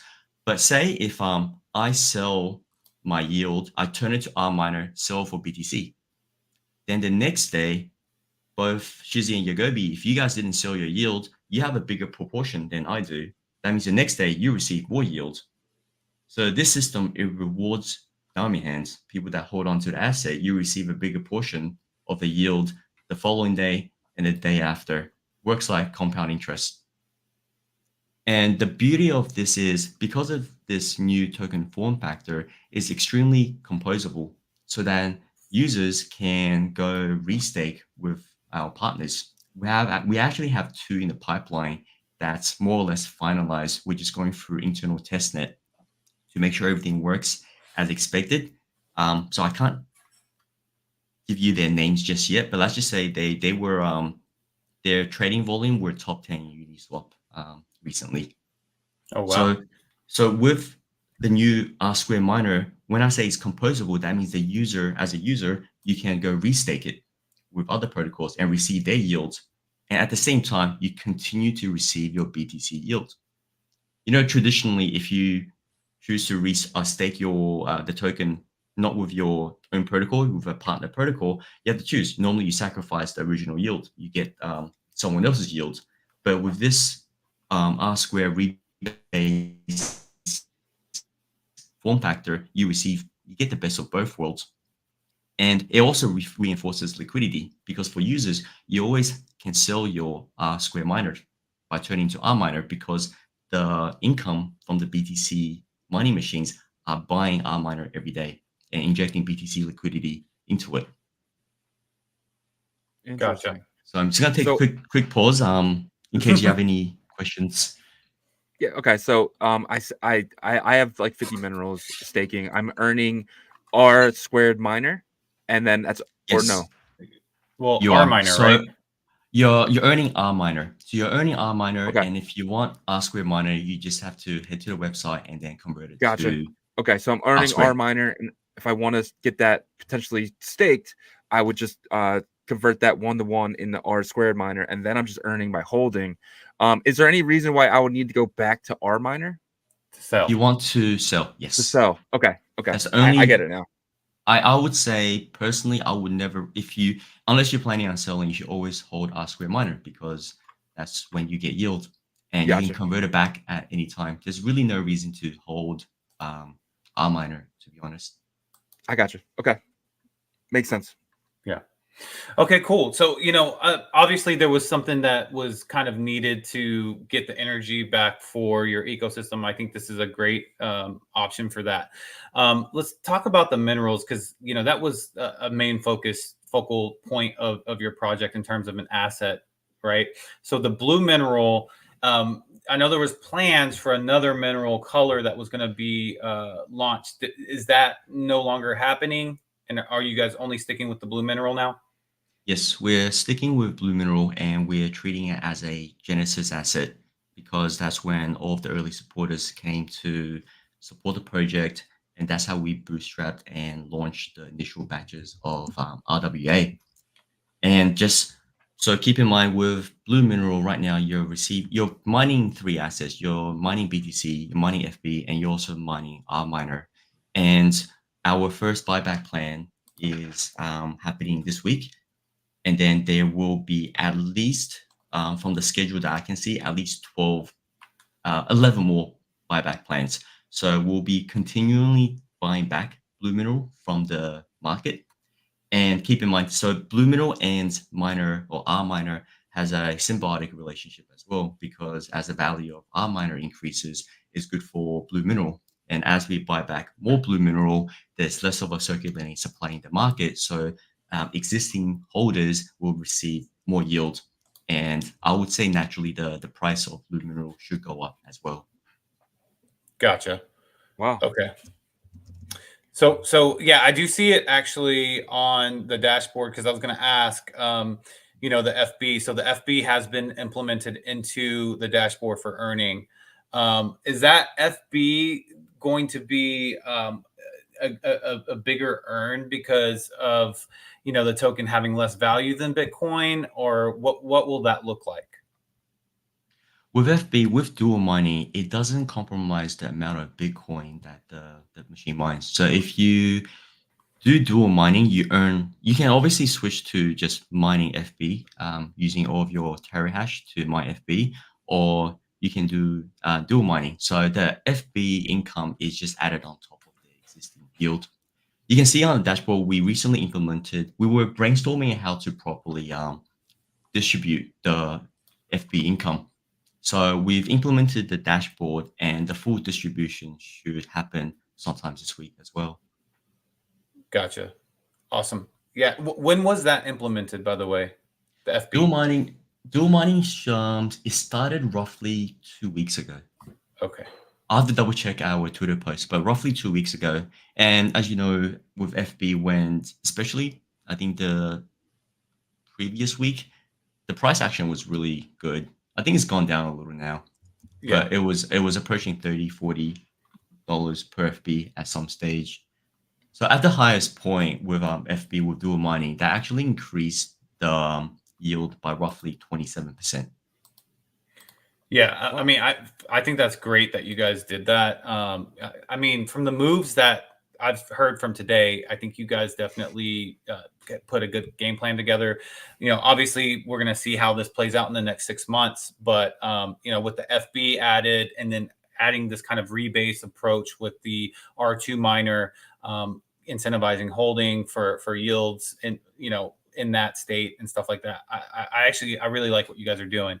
Shizzy, any last questions or anything for them? No, I'm just kind of taking a look at it now, but yeah, I mean, I think you guys are doing this smart way. I do love the you guys are keeping it to the one blue mineral, because we saw what happened when they announced the next color and stuff. So I think you guys really took the community, what everyone was thinking, and kind of put it into play. I love what you guys are doing with the R squared. I love earning the R minor. I think you guys are definitely setting yourself up for success. No, thank you. I'm really excited about it because, like I said, it vastly increased the utility for the assets, because it's just not incentivizing people to hold it. Then when we work with various projects, they can use R square as their underlying source of yield as well. As you know, a lot of projects in the space lack a sustainable source of yield, and users at this point, they're not a fan of staking as well. Like, we've all been through the cycle. You see some juicy yield, 100%, 200%. You stake it, you lock it for a year, and then a year later, some assets might have dropped by 90%. And that's a pretty poor experience. So with this new rebase mechanism, the users, they don't have to stake to receive yield. And at the same time, like I mentioned earlier, if you hold for longer, you receive more income compared to someone who doesn't hold. So it rewards, your hodlers. And also, I'm just really looking forward to other projects utilizing R square miner as well, and also the restaking opportunities that's just right around the corner. So that should really pump up demand and utility for the asset. Yeah, 100%.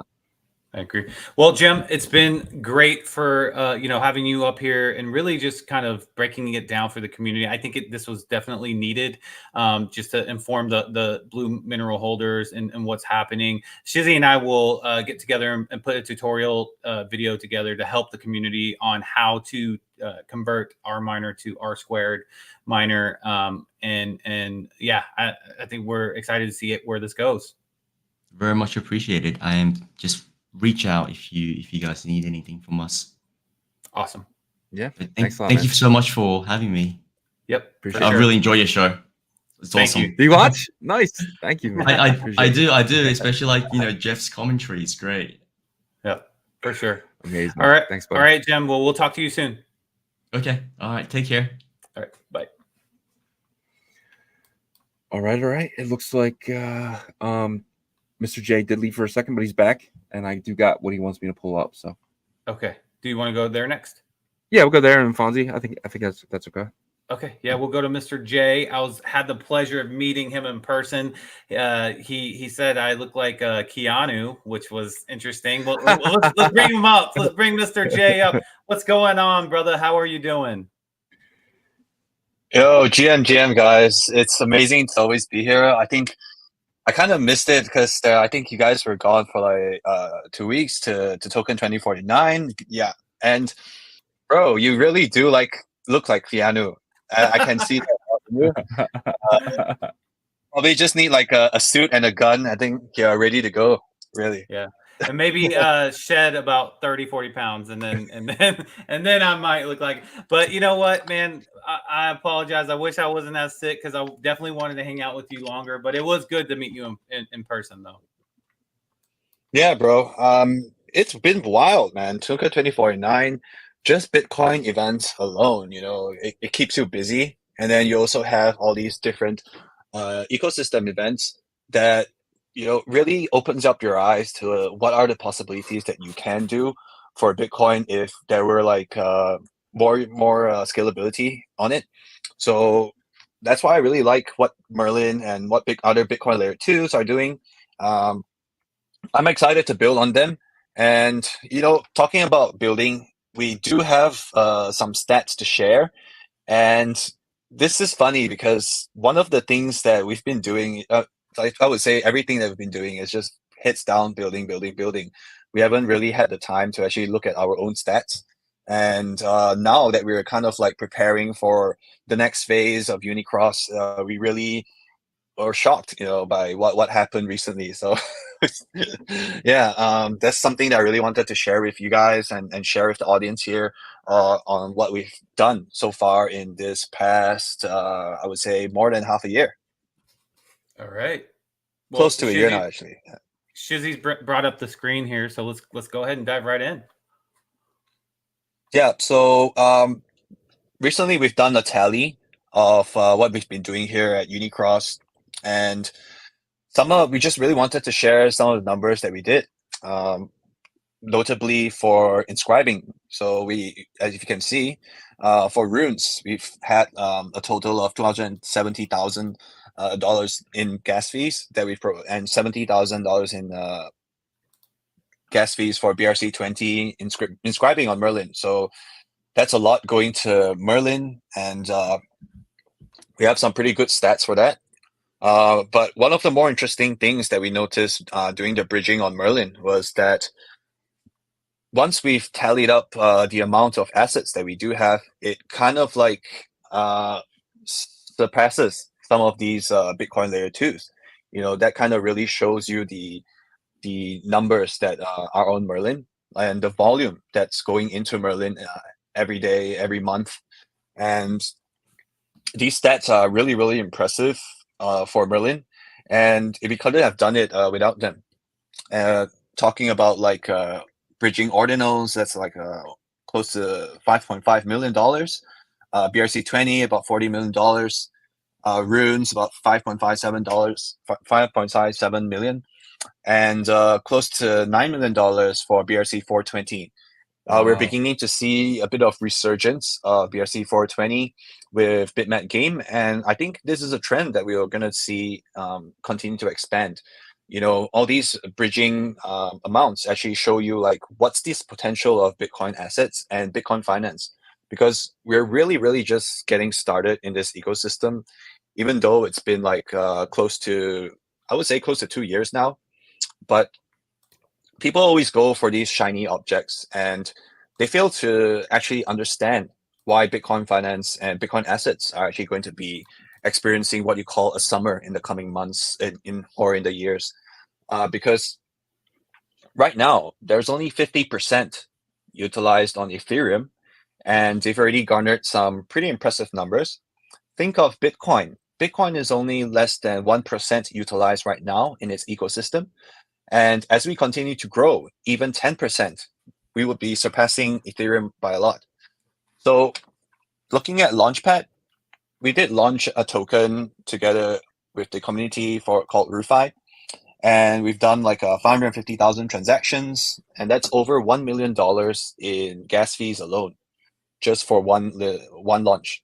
And it actually did make it put a lot of challenge on Merlin Chain in the beginning, and we're pretty happy about how it's going now.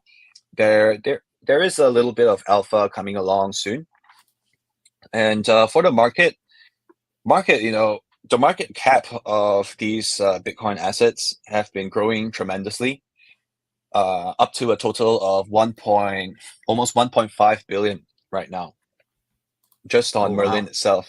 Yeah, so we're beginning to see a lot of these assets get traded pretty rigorously as there's more and more things going into Merlin ecosystem. I know we've just heard Miner talk about their project, and they've done an amazing job.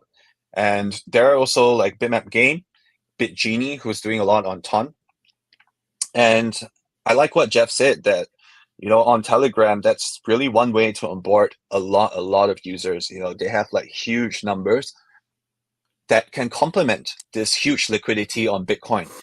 think of Bitcoin as having huge liquidity, but it is a smaller group of people. And then when you bring like this huge utility that you see on different chains, it kind of like merges the whole aspect of being secure and also being able to scale. So with Phantom, it's a token protocol asset swap, for those who don't know. So NFT to runes, Ordinals NFT to runes. So sort of like tokenization of assets.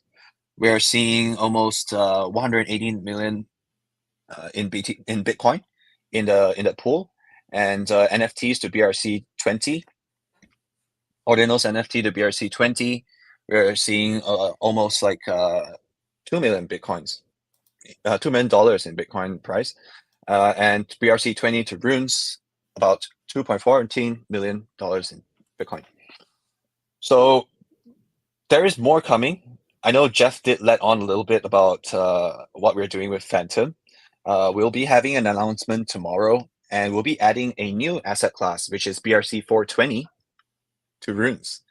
Now, I'll let you guys guess, like, in your heads, like what it is. But it is a very, very significant Ordinals NFT, and it's very, very musical. So that's a bit of hint for you there.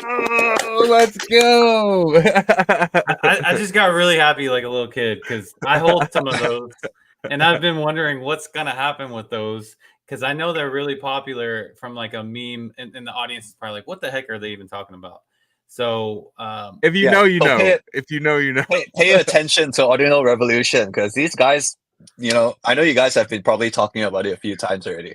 oh yeah, especially back whenever BRC 420s were hot, and this specific asset really took a lot of people by surprise. How Definitely me. yeah, I was how watching it, valuable. and I was like, "Why are they minting this thing?" Yeah. And then I realized, Yeah.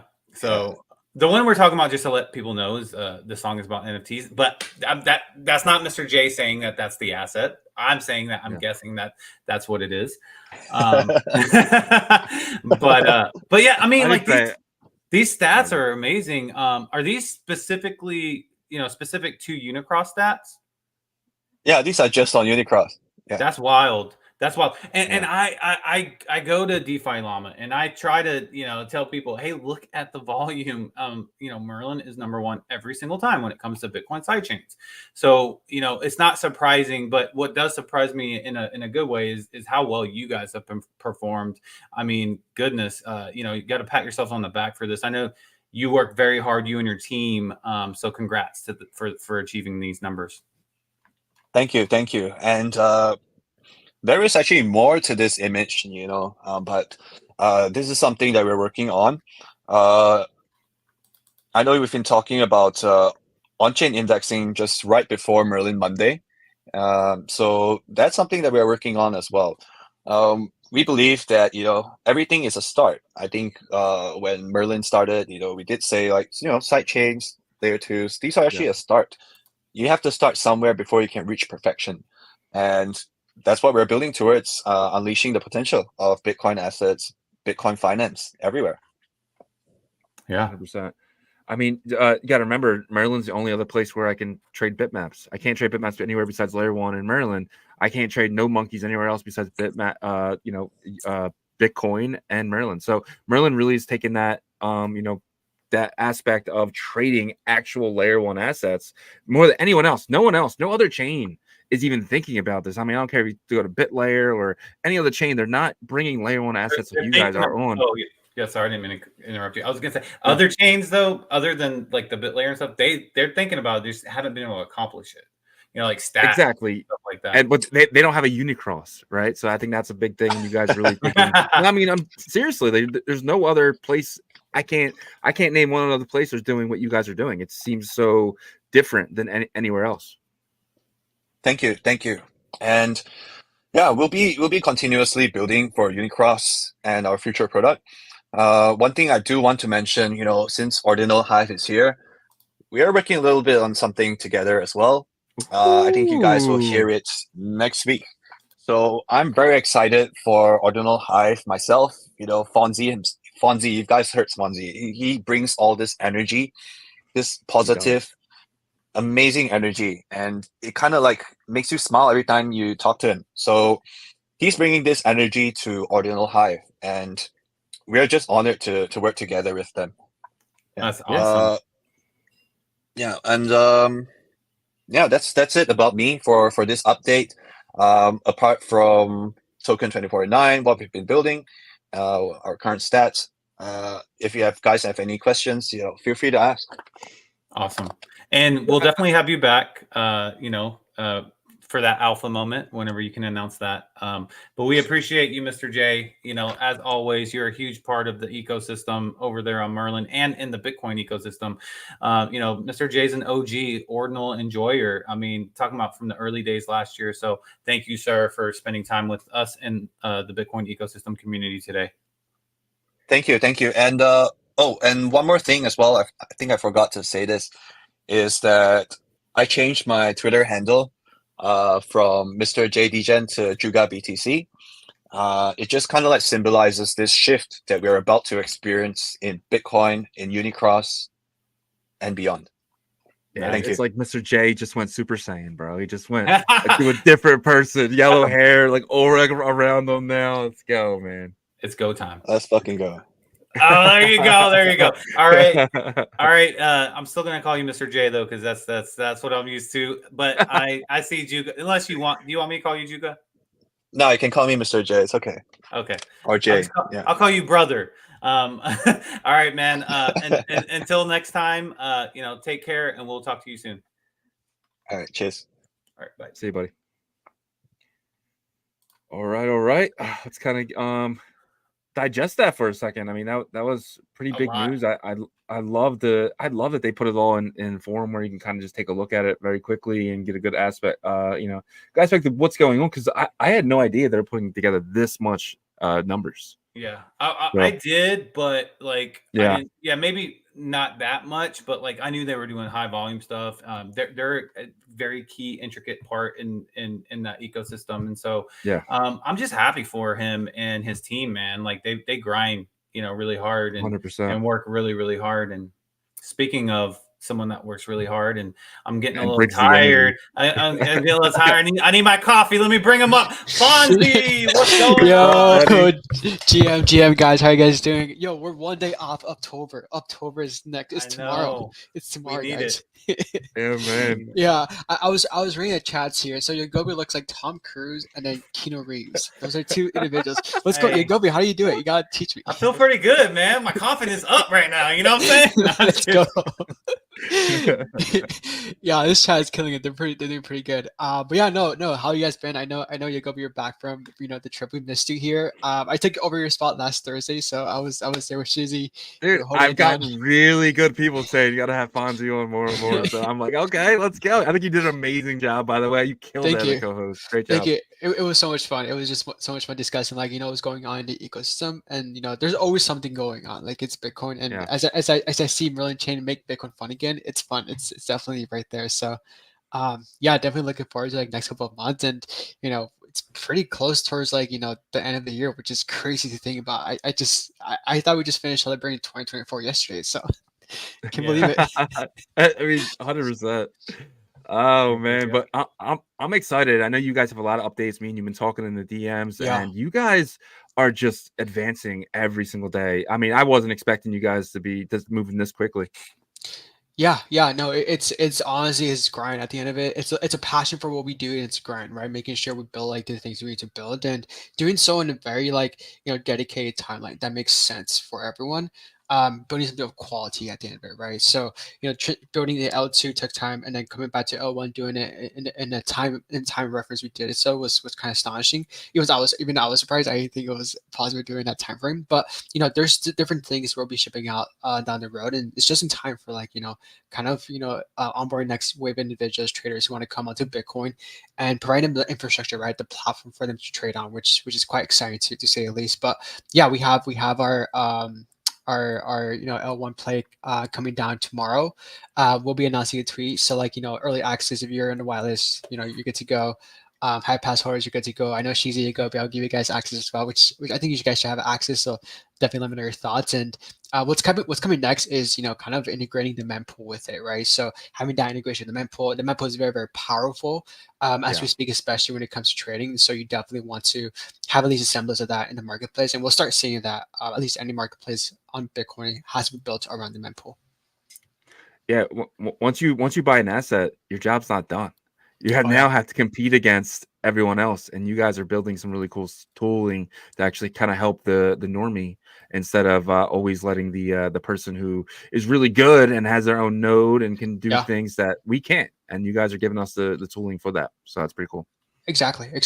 And that's a beautiful part too. Like people say competition is bad. I think competition is really good, right? It's really good for Yeah. an individual, the traders, the ecosystem as a whole, right? And so like, when it comes down to it, like you want more options out there. You want to have sort of like individuals building something of quality, because at the end, the end user wins, everyone's happy. And, at the end, like people who trade runes or ordinals like myself, are incredibly happy to have this opportunity to trade on these platforms, right? So yeah, looking at the runes too, like runes is like a play that we'll definitely have in the future, and that's something we'll do and work on as well as we speak. So yeah, there's a lot of updates for sure coming in that end, and then at the end, it's like user feedback is very, very important to us. So we definitely want to get the users to let us know like what they like, what they enjoy. What they want to see is building, and their specific tooling they need for their experience to kind of be better, especially trading on Bitcoin itself. But yeah, no, I think when it comes down to it, I think it's been so much fun, and I'm looking forward to like next couple of months, next year, and so forth. Yeah. Did I just hear you correctly? And you said you guys would be doing runes as well? So down the road, we are, a lot of our traders have. I think there's some alpha here. A lot of our traders have requested that too. We're definitely working first That's with huge. You Ordinals. guys told it like it was nothing, and I'm sitting here, I'm like, wait, what? Did he just say what I think he said? Wow, that's huge, dude. Yeah. I think when the mempool is a very powerful like tool, right? The mempool is very, Yeah. very powerful. You can see any assets within this block stuff, and if you do it very, very well, if the implementation is done correctly, you can definitely aggregate those assets within the platform, and kind of like have traders give the traders another option to do so, to trade these assets. So we're not leaving anything kind of out the window. I think everything is being considered. But yeah, for sure, like our play is making sure we build the best platform we can for the inscriptions, the orders themselves, and then go for and just build out from there, right? So yeah, definitely a lot of like keep your head down, building, and staying grounded, staying busy. Yep. Oh yeah, Yep. dude, amazing. Yeah. One thing about you, Fonzie, is for the people that is listening right now in the community, our community, and just the Bitcoin ecosystem community that has been here for a while, know that you're an OG in the space, right? So you started early with Ordinals, and it got fun, and then Mhm. BRC20s, all this great stuff. And when you came a builder, you had to kind of put a different thinking cap on and realize what was best for the user. One of your decisions was to scale on Merlin Chain, and that wasn't the most popular thing at first, because you got these maxis, right? And it's funny, you got the laser eyes, and then all of a sudden you got L1 maxis, and you're like, L1 maxis were getting beat up by the laser eyes, now L1 maxis are beating up other ecosystem Yeah. Bitcoin ecosystem Yeah. sidechains. So but why did you guys choose to do that? Like, what was the main driver for you to come over to Merlin Chain and build? Yeah, 100%. So one of the biggest plays we saw, and especially early on, like if you were early into I think people don't give the atomic credit enough. Like, why are we here? Why is Bitcoin where it's at? Why is Runes where it's at? Like the reason why Runes even existed was because BRC20s were blowing the system, right? Like people Yep. wanted to trade the tokens, and it was bloating the system. You had high transaction fees, slow times. Later on, Sniper became an issue like down the road once these assets became more and more valuable. But like you had these persisting issues, right? So like L2 was like a very good play that solved most of it. It's a very easy way to solve these issues. That's not a problem. I think Merlin Chain offers that opportunity, right? I think Merlin Chain, what it's trying to do is fantastic, which is onboarding users from other blockchains, from other ecosystems who are used to trading in those kind of environments, right? Like Ethereum, Solana, and so forth. And it also solves a lot of the issues too, like the slow times, the high fees. Running smart contracts a lot easier to build, right, on Merlin Chain. And so like the stack, the support, everything makes the most sense. And so far you've done a fantastic job. Like the team there has just done incredible, up to date. And I think you'll start seeing more of like the volume. It's definitely more the usage as congestion hits L1 on Bitcoin, which is expected, right? It's expected to happen. And it all it takes is one run up, which we've seen a run up for specific runes and Ordinals. So all it takes run ups for more people to be involved and like want like a piece of the action for it to get congested. And then you'll start seeing like L2s being used, and Merlin Chain's well positioned for that, right? So yeah, I think from a builder standpoint, like it makes so much sense from a community standpoint as well. And at the end of it, they're making Bitcoin fun again. So you gotta give them credit for that. Yeah, for sure. And on the Merlin side right now, you can earn points, right? You can earn Hive points. Are you guys going to do anything specific for Merlin users in terms of extra incentives, or is it better to get points now than once it gets busy, like in the middle of the bull market and campaigns and stuff? Could you talk about that? Absolutely, 100%. So right now, Merlin Chain is live. You can get points if you're a Merlin user. You have assets there. All you gotta go is to our platform and just basically list assets. We're giving points for listing, for buying, and basically just selling, right? So you'll get points for those specific actions there. And right now, it's like you get rewarded OG points, meaning there is a points boost, right? There's a points boost. That's our aggregator, so that's the one. I think. Oh, you can give him a quick synopsis like there if you like, good insight. But yeah, this is the Merlin Chain, right? And so you get points for like listing, buying, selling, which is really good. And then in addition to that as well, like this is probably like the best time to do so. You'll get points boost for the specific actions, which is very important. So yeah, I think right now is really good. We'll have again the L1 play as well. Happening on Bitcoin too, so that's another play which we'll announce in terms of how you get points for that specific actions. But yeah, Merlin Chain, if you're a Merlin user, you have assets there, like kind of instead of let them sit idle, like I trade them, you can do that as well. I think that'd be a great opportunity for people to like engage with the ecosystem as a whole, and just like be presented with an opportunity to just engage with like a faster trading, more robust environment overall. So yeah. Perfect. So anything else coming up the pipeline? I know you guys have the aggregator, the Bitcoin Layer 1 DEX that's going to launch tomorrow. Is there anything else that you want to get out there to the community? Yeah, we're building, guys. There's so much more that we're gonna update you guys with. Always hop into Discord. We have like ears, boots to the ground. We're in the trenches. So like anything you guys want us to build, any specific tooling, we're always available. And next thing we'll do is like kind of incorporate the mempool in a specific way within the platform that makes the most sense. You can click on a collection. You can see like kind of how it looks, the updates there too, Shiz, if you like. But yeah, there's like so much that you can do, and you can trade the top assets here. The top NFTs can be traded here too. So yeah, there's so much that will be happening down the road, and just stay tuned to it. Like we'll be announcing some cool stuff too. They're very excited. We're also partnering up with Unicross, and we're going to do some training comp with them in the future as well. So like just keep your eyes out for that. There'll be like kind of incentives and prices to win for that. So yeah, there's a lot happening. It's a good season. It's a good time to like be in the eco, and can't wait for it as well. Awesome. All right, so we were feeling really bullish. Like what are some words to send us out to feel better, because today was a dump. You said tomorrow is the first day of October, so yeah, what's some parting words that can give some encouragement to the audience? There's only one way up, right? Once you have a huge dump, there's only one way it can go, and that's up. So you want that dump, you need that dump. Yeah. Last one. One. Go take that dump. Yeah. I'll tell you what, it's a good time to buy. If you missed out, go for it. Go all in. Yeah. But do you think that we are close to kind of just being kind of like in this up only season for like a couple months and stuff, like how it was last season? I think so. Like when you think of and not even from like what's going on in the eco itself, that's a side point, but like more of the macro scale as a whole, like interest rates, election coming up in a month, right? There's just so much like to look forward to. There is a lot of uncertainty, of course, as well. And this chart that you're showing is like a great indication for that, right? It's like maybe the last shake before the big run up. And so if there's any indication of previous history, previous chart history, sort of technical analysis, then you'll see that there is a pattern forming, and it forms around this time. So yeah, is this the last kind of shake out before the great soar? Potentially, yeah, I think so. And it has all the metrics for it, so I'm looking forward to it. I think lots of people are, and I think this one's definitely gonna be much different than the previous ones. Yeah, I agree. Yeah. 700K Do you go with my prediction of 700,000 by November of 2025?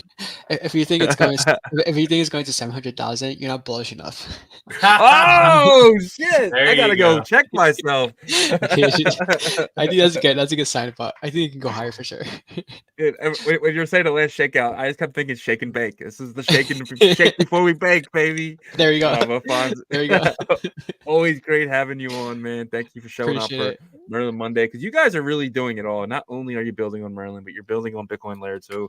I mean, Layer 1 as well. And I did like when I was looking at the Feeling Good, where I can see them on OKX, I can see them on Magic Eden. It's like the one, like, why would I go anywhere else on Layer 1? At least to check the prices, when I'm doing my research. So you guys not only are just building something amazing, but for someone like me who loves to kind of see where everything's at without having to go everywhere, Ordinal Hive is the place to go.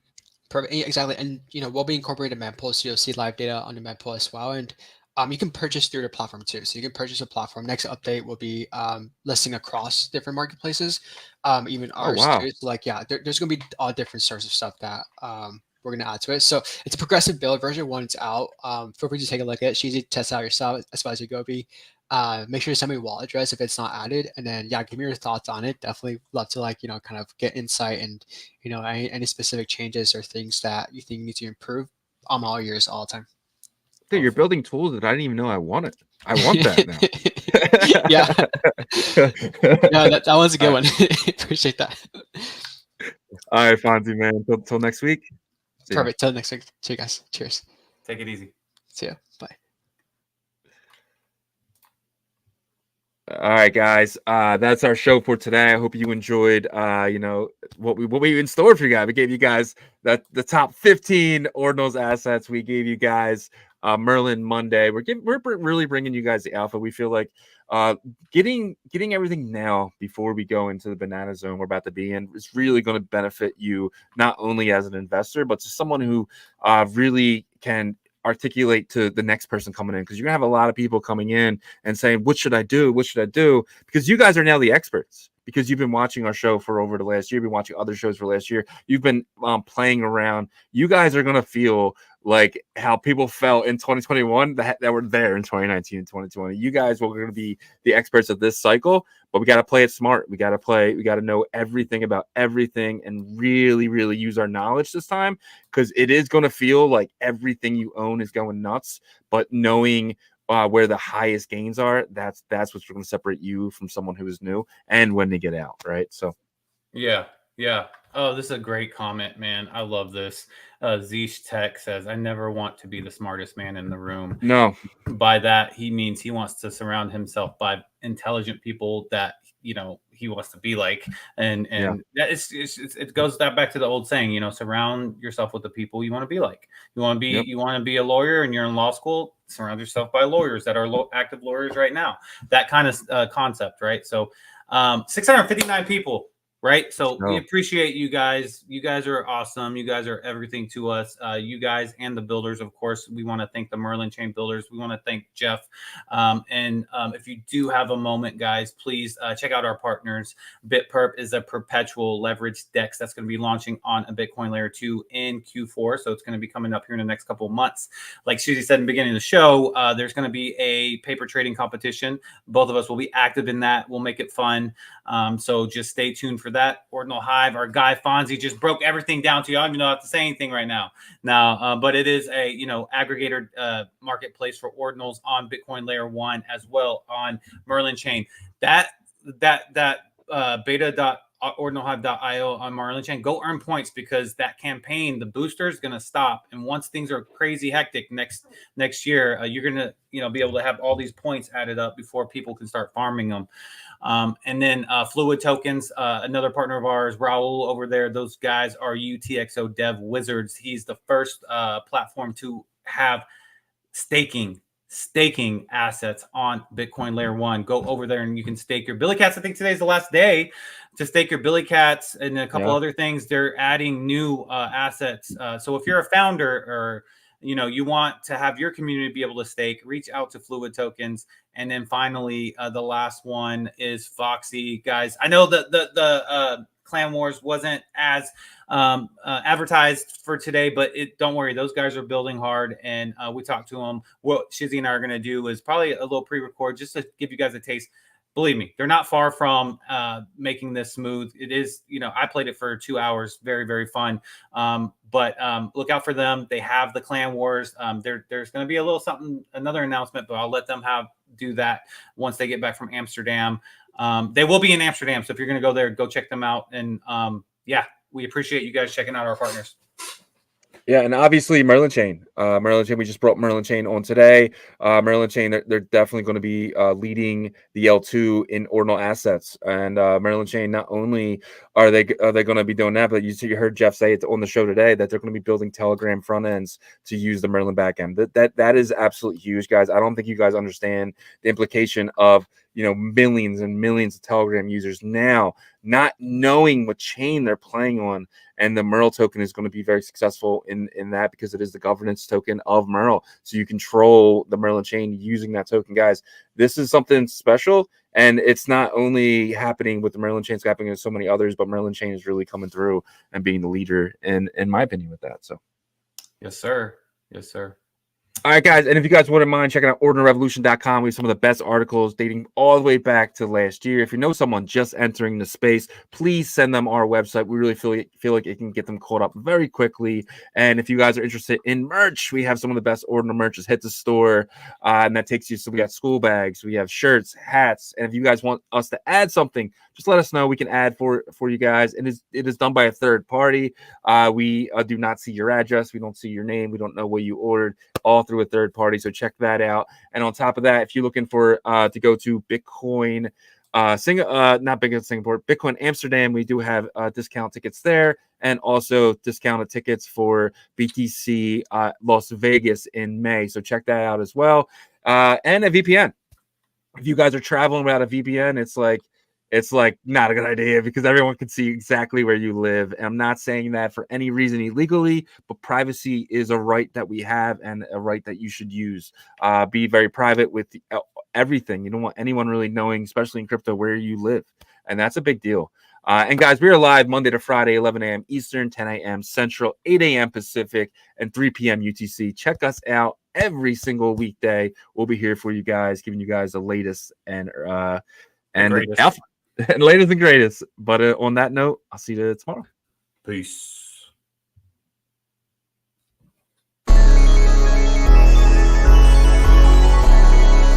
We OG. Oh no, G.